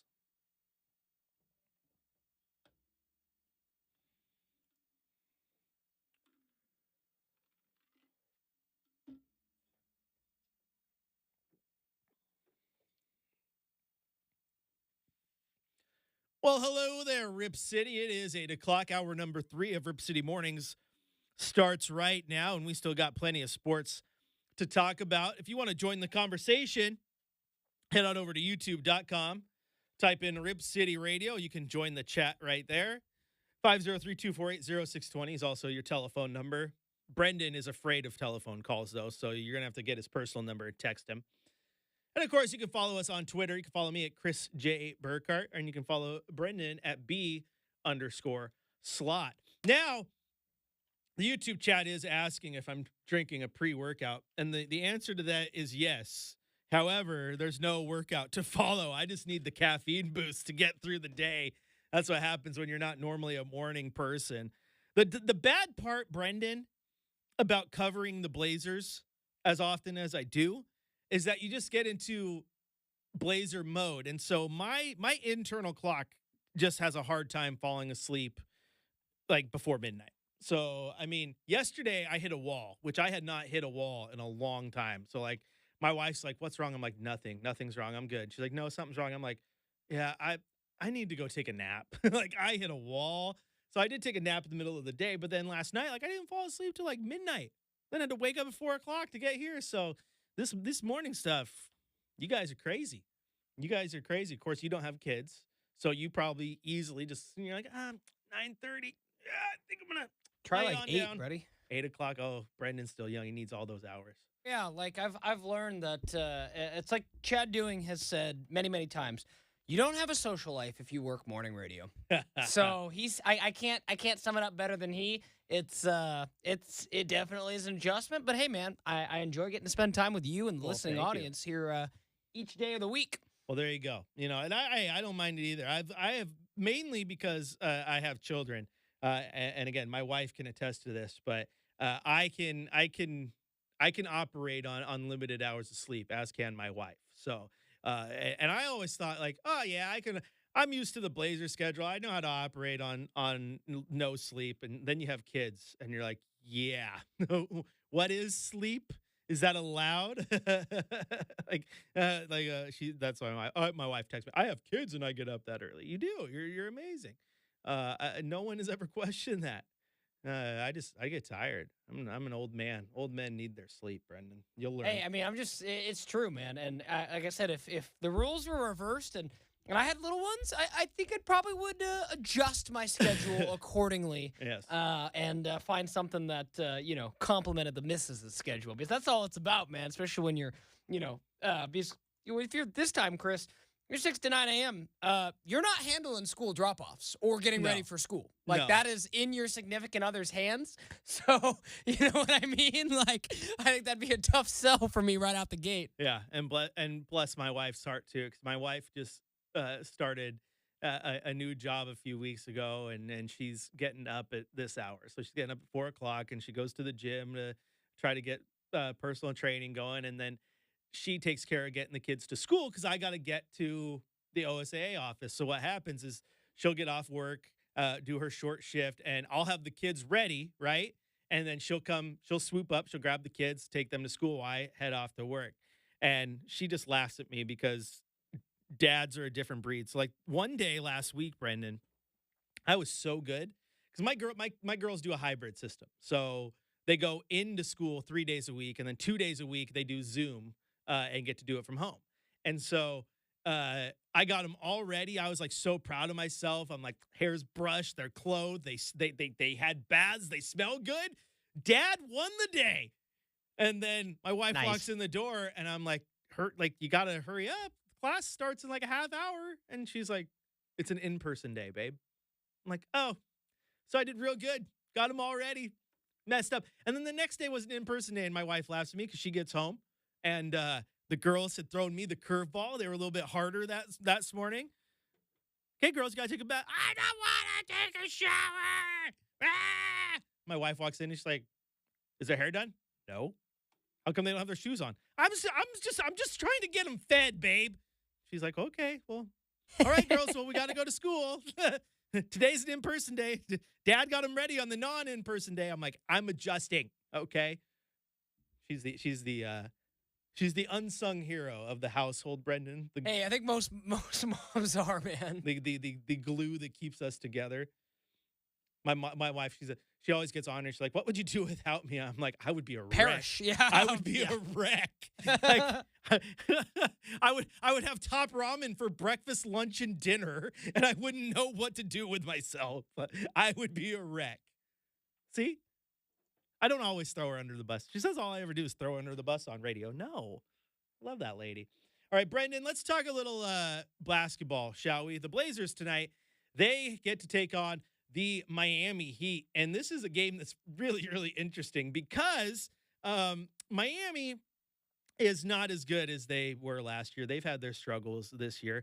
Of course, the Blazers have been pretty bad all year long, but Miami is still a playoff team. Right now, they're sitting at 7th in the West, or excuse me, in the East, looking at that play. And there's a 1-game separation between them and Indiana in that 6th spot, which is where you want to be, so you don't have to go to the play-in.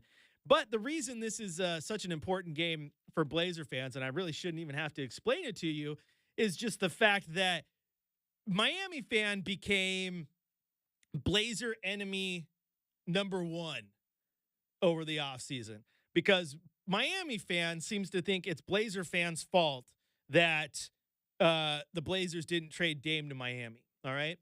Oh, you didn't want Tyler Hero and you didn't want Jaime Jaquez, and Jaime Jaquez has been really good, and Tyler Hero is better than Anthony Simons, and yeah, Tyler Are any Hero. of those guys collectively better than DA? Let me just keep it real simple, Chris. Are any of those guys collectively better than DA for this team? I don't think so. But Miami fan gets it twisted, okay? Because Miami fan thinks that because Portland didn't want Tyler Hero, the Portland fan thinks Tyler Hero is trash. And Tyler Hero's not. Tyler Hero is a great shooter. I think he's a better defender than people give him credit for. Now, again, he's been injured, so his availability has been limited.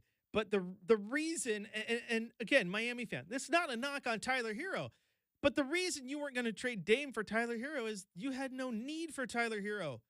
You had Scoot Henderson and Shaden Sharp and Anthony Simons. You don't need another 2-guard. Now, at least with Malcolm Brogdon, that gave you a guy who can run the point and still gives you trade value.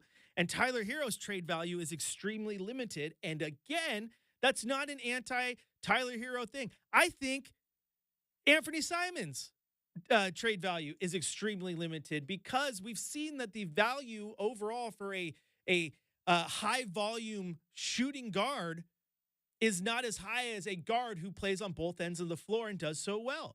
So in a vacuum, right? Like Malcolm Brogdon has more trade value than Tyler Hero and might have more trade value than Ant because he's good on both ends, right? And the contract's a little bit nicer, right? And so those things matter. And so it wasn't anti-Tyler Hero. Tyler Hero has played 36 games this year, and he's averaged 20 points. He played 67 last year. He averaged 20 points. Like he's a bona fide scorer and a great 3-point shooter, almost 40% for his career. So Miami fan gets mad because they think Portland fan hates Tyler Hero. And no, that's not the case. It just didn't make sense for Portland to pick him up. And then you got Jaime Jaquez, who again, he ended up being pretty good early in the year. He's kind of plateaued. Excuse me. He's kind of plateaued.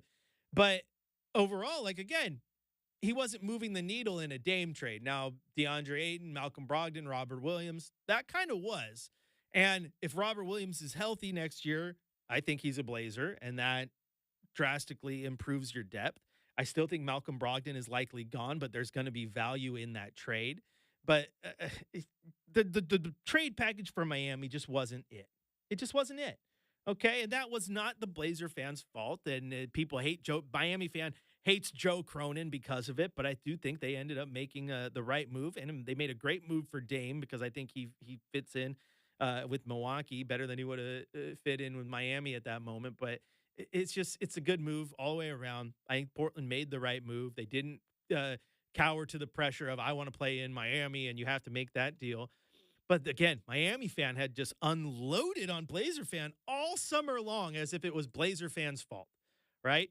And Portland, for what it's worth, Chris, they being patient and like it literally was, and it was so funny to see these Miami fans because they came at everybody, whether it was coming at you on social media, whether it was coming at Chad, whether it was coming at anybody, Everyone. right? And it was just like these Miami fans were almost like spoiled children. Like, no, I don't want to wait for it. I want it now, and I want it exactly how I want it in my head.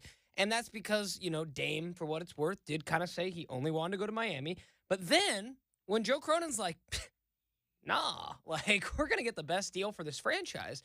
And objectively, when you look at it in the aggregate, Chris, that's why I mentioned before you started your point, we still have to see the effects be utilized. But let's talk about what Miami was going to offer versus what they ended up getting. It's not even close. Right. You were going to get what, like 1 or 2 first-round picks from Miami? And Tyler Hero would have been a decent piece, but you would have needed to blow up the roster to fit him, right? Like you would have ended up trying. You would have done the exact same thing that you're going to end up likely doing with Malcolm Brogdon, and that would be trying to find a new home for him. So that makes a lot of sense. I mean, again, like you said, Jaime Hawkins was a decent prospect. But yeah, they were, in the end of the day, Portland got a everyday starter, an every stage starter that has been relatively healthy, other than that minor knee issue he had in the winter. And then again, we're able to flip Drew Holiday, turn him around for Malcolm Brogdon, and again, the pick that's going to convey this year, Chris. So I don't know. I think all considering, not like many other deals were open and out there, this is still one that I think ages pretty well for Portland, even with the fact that Scoots had a rough rookie year. Yeah, absolutely. I mean, there was also, Nikola Jovic was dangled out there, and he's been in and out of the lineup. I do like him as a raw prospect, but again, it just didn't move the needle for what Portland needed at the time, and then they went a different direction. And it's also crazy, like Miami fans sits there like, oh, you got hosed. Like, no, they really didn't get hosed. Like, now, if Scoot Henderson, Chris, turned out to be just an average player, not a top 3 talent, like just average player, and the Blazers then take this pick from the Warriors, which was brought in that trade, and whiff on somebody, then you can look back and go, okay, well, they only really got DeAndre Ayton for Dame. But at the same token, as you mentioned, Chris, Toumani Camara was like, that trade had so many different webs to it that, like, they made sure something was going to hit out of it, Well, they knew what they were doing because Toumani Camara, he's pretty awesome. All right, we still got plenty of sports to talk about. Here's the thing, though, Brenden. On my notes for what we're talking about, 8:20 has nothing in it. So I got a 6-minute commercial break to figure out what the heck to do next. Oh, my gosh, can we do it? The pressure is on. Chris Burkhardt here with Brenden Slaughter on your home of the Blazers, Rip City Radio, 620.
Welcome back into Rift City Mornings. Chris Burkhardt here with you, filling in for Justin Myers. Let's see, he'll be back Monday, right, Brenden? Tuesday. Tuesday. Yeah, we got Chad and Dwight on Monday. Chet, you got Chet You Betcha on Monday. You bet, man. Oh, that's right, because there's no Rip City Drive Monday because there is a Blazer game, and I'll be hosting Blazers game day. That's right. See, I need these little reminders. So I got all the time. one more day before Justin graces us back with his presence. And honestly, this week is it's been a really odd week, but that's helped the timing go by quick. There you Can't believe go. it's already Friday. I hope Justin had so much fun on his vacation that he has to come in Tuesday morning and like host the entire show with sunglasses on because like the studio lights are just too much for him to take. Like he's still hungover, he's partying, he's having fun. So we'll see. But yeah, so there you go. You get one more dose of Chad, and then Justin will be back for all you guys who keep tuning in and going, "Who is this guy? That's not Justin. I don't like change. Give me back my host." He'll be back next week. All right, Brenden, I want to talk to you a little bit of NFL and Caleb Williams and quarterbacks and how we see this draft going. Because obviously, I think Caleb Williams is basically locked in that number one spot. Everyone loves him, but the guy can't avoid controversy. And it's not his fault; it's the world's fault. Like, did you see the latest with him at the USC game to support Juju? I did see that. He's sitting there, he's dancing. His hand goes across the screen, and then everyone takes a screen cap because he has a pink phone and pink fingernails, painted fingernails. There was a social media firestorm. People were bullying him, so to speak. I don't want a quarterback who has pink. I'm just here to say, who the F cares? Hey, I'm just going to throw this out there to all them keyboard Johnnies out there who are sitting there saying all this. You go do what Caleb Williams can do on a football field and then call me because you can probably do whatever the bleep you want to.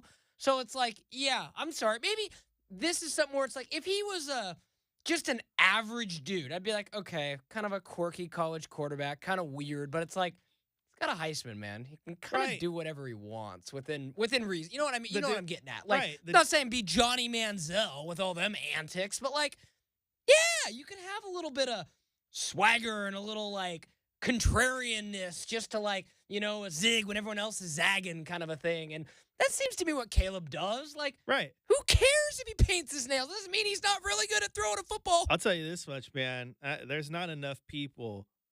There is not enough people who are comfortable in their own skin, right?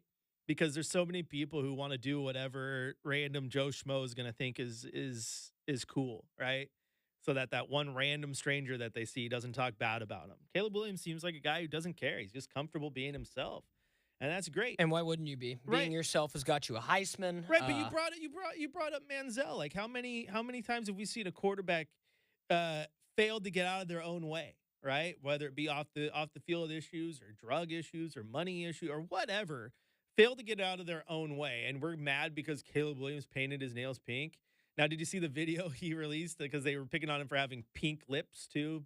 People saying that maybe he was putting lipstick on or something like that. And there was a video on social that I just saw where he jumped on and someone was doing the video and like, what do you have to say, Caleb? And he's like, the phone case is clear. My phone is pink. My fingernails are clear now because I don't have any nail polish. And my lips are naturally pink and your girls love them, is what he said.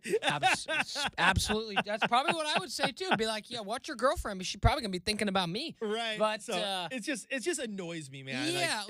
Yeah, this actually kind of reminded me of something that happened. And it kind of went viral a few years back when he was a member of the New England Patriots. But back when he was in college, Chris, Brandon Cooks, former receiver for Oregon State, someone wrote a story and it was like his quote unquote thing. And I'm not sure if he still does it now. He did it up until he was in the Super Bowl a handful of years ago, where each week and even in college, he would paint his toenails the opposing team's color that week as I'm stepping on them all week kind of a thing. Like all week, so whether it was, at Oregon State, he painted them, blue and gold for Cal or green and yellow when they played the Ducks. And Cooks kind of still talked about doing that. But back then it was like, this was like, 2014 when I was in college, 2017 was in the pros. And everyone's like, huh, that's kind of a cool, unique thing. Like no one was throwing shade for Brandon Cooks painting his toenails. So what? Because we can actually see fingernails, Chris. We're gonna get up in arms with Caleb Williams. Like, save me this, man. People are looking for a reason to hate on Caleb Williams, and this ain't it, man. This ain't it. Bro, and in the realm of sports and the things you can do to your hands, okay? Uh, uh, fingernail polish is so minimal. Now the pink phone. Now you know, huh? The pink phone. We might have to talk about the pink phone. No, I don't care. It's a pink phone. Who cares? Who cares? It's a color. That's the nonsense about this. It's a color. Are we gonna start knocking the Lakers because their jerseys are purple and It is a pink phone and a pink wallet. I don't care. Pink is a color. It does not matter to me. Like a pink phone. I wear a pink polo to work now and then. Why? Because as an Islander, I got dark skin and the pink looks good. Like it's a good color on me. Like it's just a color. I do not care what color he wants his phone to be. Hey, mine's red, and I didn't even pick it for the color. If this thing was pink, I don't care because it sends text messages and does phone calls and allows me to tweet just the same. It's just a phone color. Who cares? Who cares?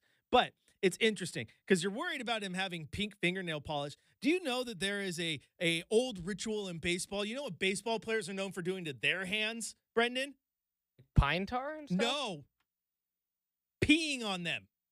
Can't say I've ever heard that before. Baseball players are known for urinating on their own hands because of the myth that your own urine toughens the skin around your hands. It was an old tried method by catchers because they felt that it made your hands tougher and made it better to be a catcher because, you know, you're having to catch 90-mile-an-hour fastballs, despite the fact that there is no scientific evidence that urine makes your skin tougher. I was going to say, is that a fact? No. Urban legend. That's interesting. Okay. So what would you rather have? Would you rather have a quarterback who painted his fingernails pink or a quarterback who sat in the shower or wherever and said, you know what? I'm going to pee on my hands today. Yeah. Dude, what if it came out, though, that, like, Chris, that, like, the GOATs of the sport, what if it came out like Tom Brady did that? Right? Or like Drew Brees, or I'm talking like the real GOATs, right? Like, what if like Brady comes in and he goes, hey guys, I know I've been telling you guys all about TB12 in the water. As it turns out, I had a really good grip. And as it turns out, you just Whizzinator yourself. Let me really tell you about Deflategate. So I was deflating my bladder. That's classic. But to that point, yeah, no, totally. I mean, it's I would not. Like, if I walked into, you know, football availability in a week and I'm talking to Oregon State's finest, Ben Gobranson, and I'm like, you know, Ben, how's it going? Battle for the quarterback spot. He goes, what's that smell? He's like, you know, I've been toughening up my hands, guys. Now you're going to think twice. You're like, oh, I just shook your hand. Why do you think I'm all about fist bumps, Chris? Yeah, I'm a fist bump guy. You're Howie Mandeling it. You're wearing gloves everywhere you go now. Yeah, so no, but to that point, like, again, of all of it, like, I sit there and I'm like, okay, you are, it's fine, but I'll just say this. You are a little, like, that's just what you have to be with Caleb Williams. You realize he's just a little extra, and that's really what this is. It's just being a little bit extra because he can, and I don't really have I don't have a problem with it. I'm like, you could get a non-pink phone, pink wallet. Your NFL teammates next year might have a thought if you go into the locker room with a pink wallet. Well, like, the NFL wears pink accessories. They support breast cancer. I'm not saying no support. Pink, who cares? Again, it's so nonsensical to me. Who cares? It's pink. It's a color. It's a color. You know what I let define my quarterbacks is how well they play the damn position of quarterback. That's what I care about. I don't care. It's like what, DeAndre Ayton, isn't he into like Legos or something like that? There's people. I think I did hear that. There's people who pick on athletes who are big into like anime, like, oh, you're big into anime. That's a kid thing. Well, no, dude, it's an art form. It's no different than other cartoons or movies or this and that. Like, I don't care. Whatever you're into, dude. Like, if I were a pro athlete, right, I would probably be ridiculed left and right because I like video games. I like them a lot. I play video games in my downtime. Oh, you're a grown-ass man. What are you doing playing video games? I enjoy it. You enjoy what you enjoy. Who cares? Judge me on how I played the position that you're going to pay me to play, right? That's what matters. Because here's the thing. if Caleb Williams goes out there and the Bears in his first year are a 10-win team and they're in the playoffs and he has pink fingernails every single game, ain't nobody going to care what color his fingernails were when there's a playoff game at Soldier Field. Ain't nobody going to care. So why we care now? It's just wild to me. It's we live in an era where we try to find so much to be mad about or feel like we're special because no, I don't care. I just don't. I don't. It's true. But that's me. Some people do. Some people do. Some people care a lot. We care a lot. Boom, boom, boom. I'll say boom, this, boom. of It's a good all song. the like if I was Chicago, and again, Chicago hasn't had a whole lot to cheer for in quite some time, Chris. Long gone are the days of Rex Grossman. It's like Chad or Justin and I love to talk about that season. It's like Chicago had a little breath for like one season, and other than that, there's been like nothing since like the Mike Ditka years. But if I was Chicago, I'd feel really excited about the fact that you were able to snag Keenan Allen on the cheap from the Chargers. Like that's sneaky good. And then you go grab Caleb Williams, and not to mention, he's going to have a little bit of swagger. He's going to have a little bit of moxie. And not to say that Justin Fields didn't or anything else, but Caleb Williams kind of strikes me as like a Joe Burrow kind of guy where he's like, I can make every single throw or play on the field, and I'm going to let you know that. And some various kind of real kind of, not cocky, but that thin line between like cocky and like, I know I'm really good. You know what I mean? Yeah. It's okay to be cocky when you're that good, right? True. You It's true. go out there And like back it Patrick up. Mahomes, man, like he's kind of in a category all to his own. But yeah, it's like Now, Patrick Mahomes, dude, if he was cockier, I'd be fine with it. You got 3 rings? Absolutely. Yeah. Now, top tier listener Larry Miller chimes in, and I feel bad because he says that he has actually seen people do the urban legend of which we speak and thought, what the heck are you doing? The baseball urban legend of toughening one's skin. Yikes. But hey, whatever. To each your own. Hey, I had Teach your never own. heard that. I was today years old when I discovered that. So Hey, it's I'm hoping you're not just pulling the wool over my eyes, Chris. The only reason I know, is because I'm a baseball guy. That was my premier sport in high school. It's still my passion sport. So you know your baseball urban legends, and yeah, that's one of them. Okay, so former. Okay. Gosh, I hate the internet sometimes, Chris, and the fact that you can just find things this quickly. Right. Apparently former Yankees catcher Jorge help me out here. Posada, didn't want to get that wrong. Said he did. He never wore batting gloves, and during the winter and spring, he would literally pee on his hands. Wow. Yeah, known for never wearing batter gloves. He said it does toughen his hands up. Chris, I still call BS on this. I think Moises Alou was also known for that as well. So hold on for a sec, Brenden. Got some a little bit breaking news here that I want to see if this. Sorry, I'm trying to type and do this all at the same time. But the Blazers just tweeted. Blazers PR staff, that is, just tweeted that Moses Brown has been assigned to the Rip City remix. And I find that interesting because I'm wondering if that is a precursor to Shaden Sharp being put back on the active roster. I know he's supposed to, come with the team. He was recalled. Let's see. So there we go. That's interesting. That is interesting because Moses was playing with them. And so, yeah, I mean, that's one step closer to Shaden Sharp making that return, which is nice to see. I definitely do think he's going to make the return on this trip. I know they want him on this trip or want him back on the floor before the season ends, shake off a little bit of that rust. So, yeah, maybe we might see Shaden Sharp. So what do you think of that? Getting a chance to see old Shay back on the court. That's exciting, right? It's amazing. I mean, you think about what this year was supposed to be. This year was not supposed to be great, Chris, but this was supposed to be the year of Scoot and Shaden and figure out, whether those two can play together. It's year 2 for Shaden, obviously, so a lot of us expected to kind of see that jump and that bump, beyond just like the high-flying dunks and all those things. Wanted to see him grow as a player, and Unfortunately, Chris, it's one of those things where I really want to see it because, again, not pointing pointing any names or all that stuff. I love that.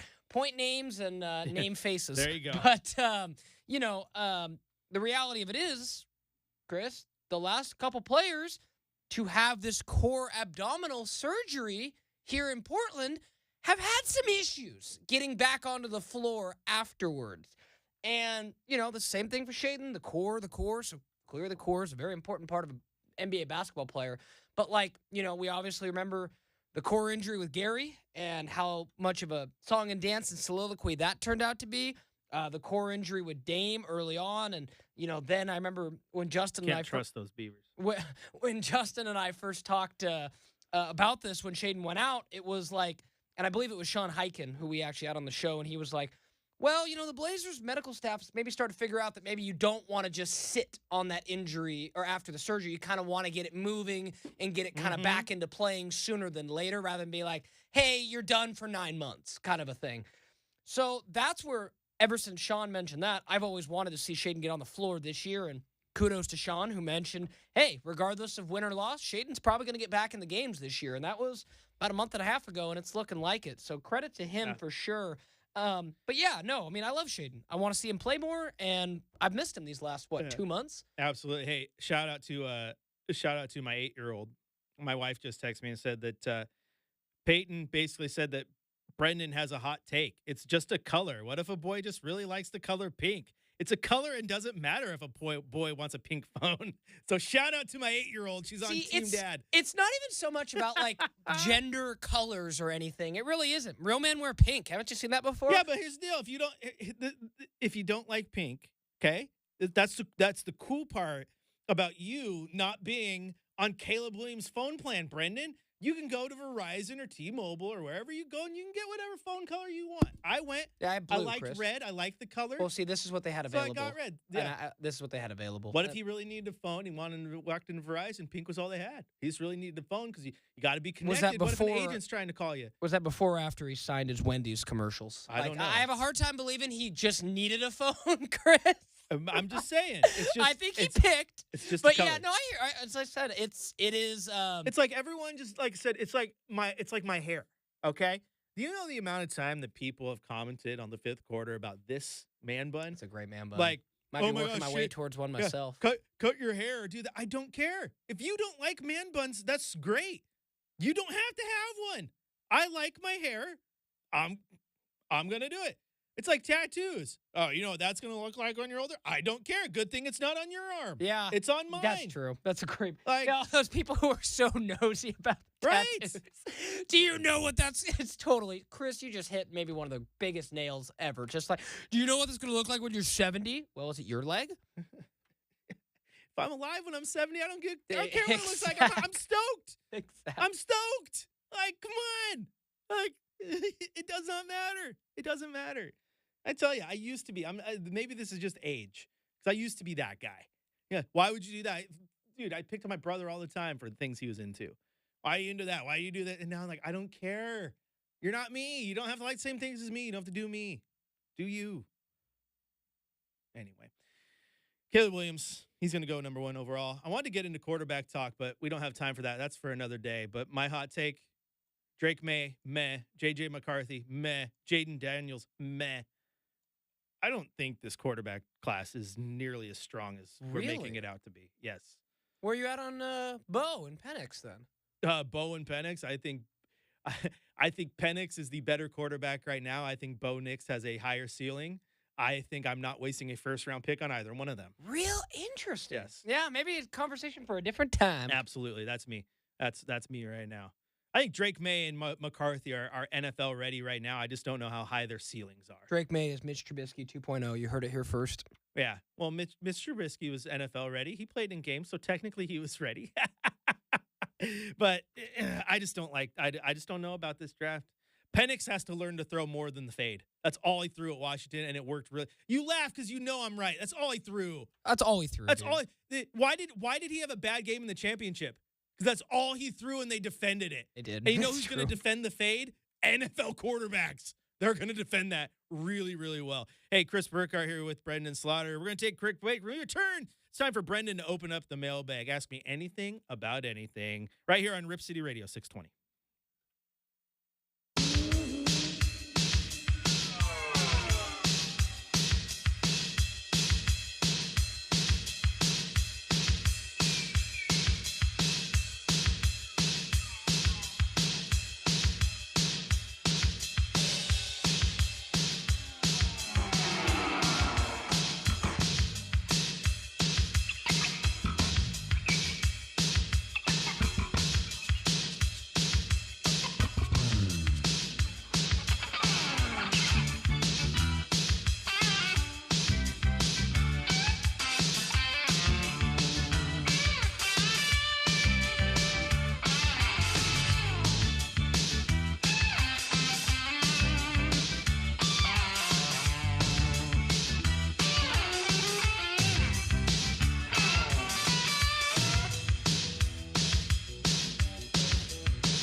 Welcome back into Rip City Mornings. We got a few minutes left in this show, and then my ride in the captain's chair is over, and I got to give it back to Chad, who then will give it back to Justin, and then I'll wake up tomorrow morning missing Brenden. I'm supposed to go golfing tomorrow morning, Brenden, and it will be That'd be fun. Yeah, it'll be around the time that I'm supposed to be up for this. I think it's like an 8 o'clock tee time, but I'll text you from the greens because I know you'll be open. I miss you.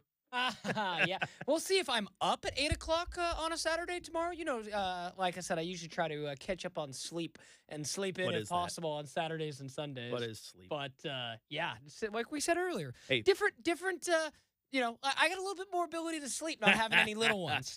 I do get the ability to sleep in on the days that I don't have to work because bless my wife, she's like, no, we will let you sleep in as much as you can. And usually that means like instead of waking up at 7, I wake up at like 7:35 or 8. Every little bit helps. 8. Every little bit helps when you're on dad clock. You know how many times I've come downstairs and my wife does? She looks at me, she's like, what are you doing up? Like, we were trying to let you sleep in. I'm like, yeah, in this house with my daughters who are just sound like a train wreck downstairs all the time. Yeah, I love it. Being a dad it's great. Like, I don't mean that sarcastically. I absolutely love it. It's the best.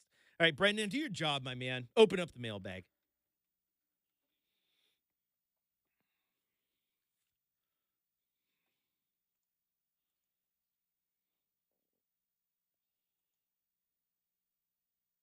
All right, Chris, we're going to see if you're going to duck the tough questions today as we're going to close out our week. A couple days, like you said. Can't believe we're already saying goodbye to each other, my friend. But let's go ahead and open up. Ooh, this is a fun one. What was your favorite breakfast cereal growing up? Oh, gosh. And is it your kid's favorite cereal? No, it's not, because I think my favorite, even though it ravaged the roof of my mouth, but Captain Crunch peanut butter. Oh, yeah. Oh, you went peanut butter. The peanut butter ones. Oh, Captain Crunch, First peanut butter crunch. Oh, yeah. I like that one. And then a close second, and it's also one that my kids don't enjoy, even though I've tried to buy it a few times. Fruity Pebbles. I was a big Fruity Pebble guy. Kids not into the Fruity Pebbles. No, they like Interesting. right now they're big into, they just like the Honey Nut Cheerios. That's That's tried and true. They're kind of transitioning a little bit to the Lucky Charms. The only bad part about Lucky Charms is like, why? Like, is it in the ingredients that it has to be stale marshmallows? Like, yeah. Why can't it be like? Why, like, it squeaks weird. They feel weird in my teeth. Like, if it's gonna be, why can't it just be a fluffy marshmallow? Every other marshmallow on the face of the planet is fluffy except the marshmallow you put in Lucky Charms. Why? I don't get it. I don't understand it. It messes with my. I don't like them. I like the mushrooms. I like the marshmallows in the Lucky Charms. That's terrible. That's hilarious because you're absolutely right. It totally is. And I look at those. You're right. If you, yeah. The worst part was, Chris, when I was a kid, I didn't like Lucky Charms as a whole, so I just eat the marshmallows out of the box. Okay, there you go. Like, and even still, it's like I can. Like, the squeak that you mentioned is so iconic. It's like the smell of an inside of a Blockbuster, right? Just iconic. Or the smell of anyone can tell you right now what inside of Home Depot smells like. Right, exactly. I haven't been in one in 15 years. I can tell you what the inside of a Blockbuster smells like. I was going to say, you haven't been in a Home Depot? Well, I can tell you. I lived right next to a Blockbuster, so I spent many a time. My wife and I talk about, like, that's how our relationship was cultivated. It was nice. Walking over to Blockbuster during a movie for the night. Also, I just backed myself into a corner because apparently my daughter is watching, and she said, Dad says he doesn't need to sleep in ever again because he loves being a dad. Oh, no. And get you in trouble now. I am in trouble. Game over. All right, what next? What's the next question you got? Let's get into the next one here. Let's see. Oh, this is fun. Would you? And I asked Chad this the other day, and he had a pretty good answer. All right, Chris. Overnight, like, you go to bed, you wake up, you are either an amazing singer, dancer. Which would you choose and why? A singer or a dancer? Yeah. So you can be like, go out there and you are the best dancer in the world, or you go out there and you got the vocal cords of. Let's just mix up Taylor Swift and Justin Timberlake, man. So you got banger voice. Well, I mean, while dancing is cool and all, and every time I watch someone who excels at dancing, I'm like, yeah, I wish I could do that. I'm taking the voice. Give me the voice. I'm be like Step Brothers. I need the voice of an angel, right? I want to rock it out. I mean, we did talk about if we'd form a band here the other day, and I said I'd be the vocalist. So I do. And let me tell you what, especially when I'm by myself, I rock carpool karaoke. Okay, I'm the best carpool karaoke singer in my car. I'm usually by myself though, so there's not a lot of competition. Until you accidentally, you ever think you're killing carpool karaoke, and then you accidentally turn down the volume and you hear your voice that you couldn't hear over the other singer, and you're like, oh God, it's not as good as I thought. So that happens. But yeah, I would take the voice, and then I'd want to be in a band. That'd be awesome. Easy breezy. Got Well, time for one more. yeah, let's stick in the musical world here, Chris. What's a band that you haven't seen live that you want to, like, bucket list for you? Oh my gosh, that's a good question. I haven't been out live as much as I wanted, but Pearl Jam is coming to town in May. I would love to see them. Unfortunately, I got to be at some state championships that day, but they would be on my bucket list of bands to see. Um, No room for a sick call in on that day. no, because I might have to call in the morning to help my wife out for doggy dash. So I can, Oh you yeah, can't call in. You So can't you've call already in. went through this in your head. You're Yeah, you like, can't call in the morning and afternoon. You got to plan these things out. So I'll miss that one. But yeah, I don't know. I don't know who else would be, but yeah, Pearl Jam would be up there for sure. Yeah, I don't know. Go back in time and see Prime Metallica with Cliff Burton. If you could go back in time, that's a good question. Put me on the spot. I'm not ducking it. I just don't have an answer. That's going to do it for us, though. I got to get out of here. Brenden will be back Monday with Chad. And of course, Chad will be on today with the pregame show. Blazers game day, getting you ready for Blazers Heat. It's been fun. Talk to you next time.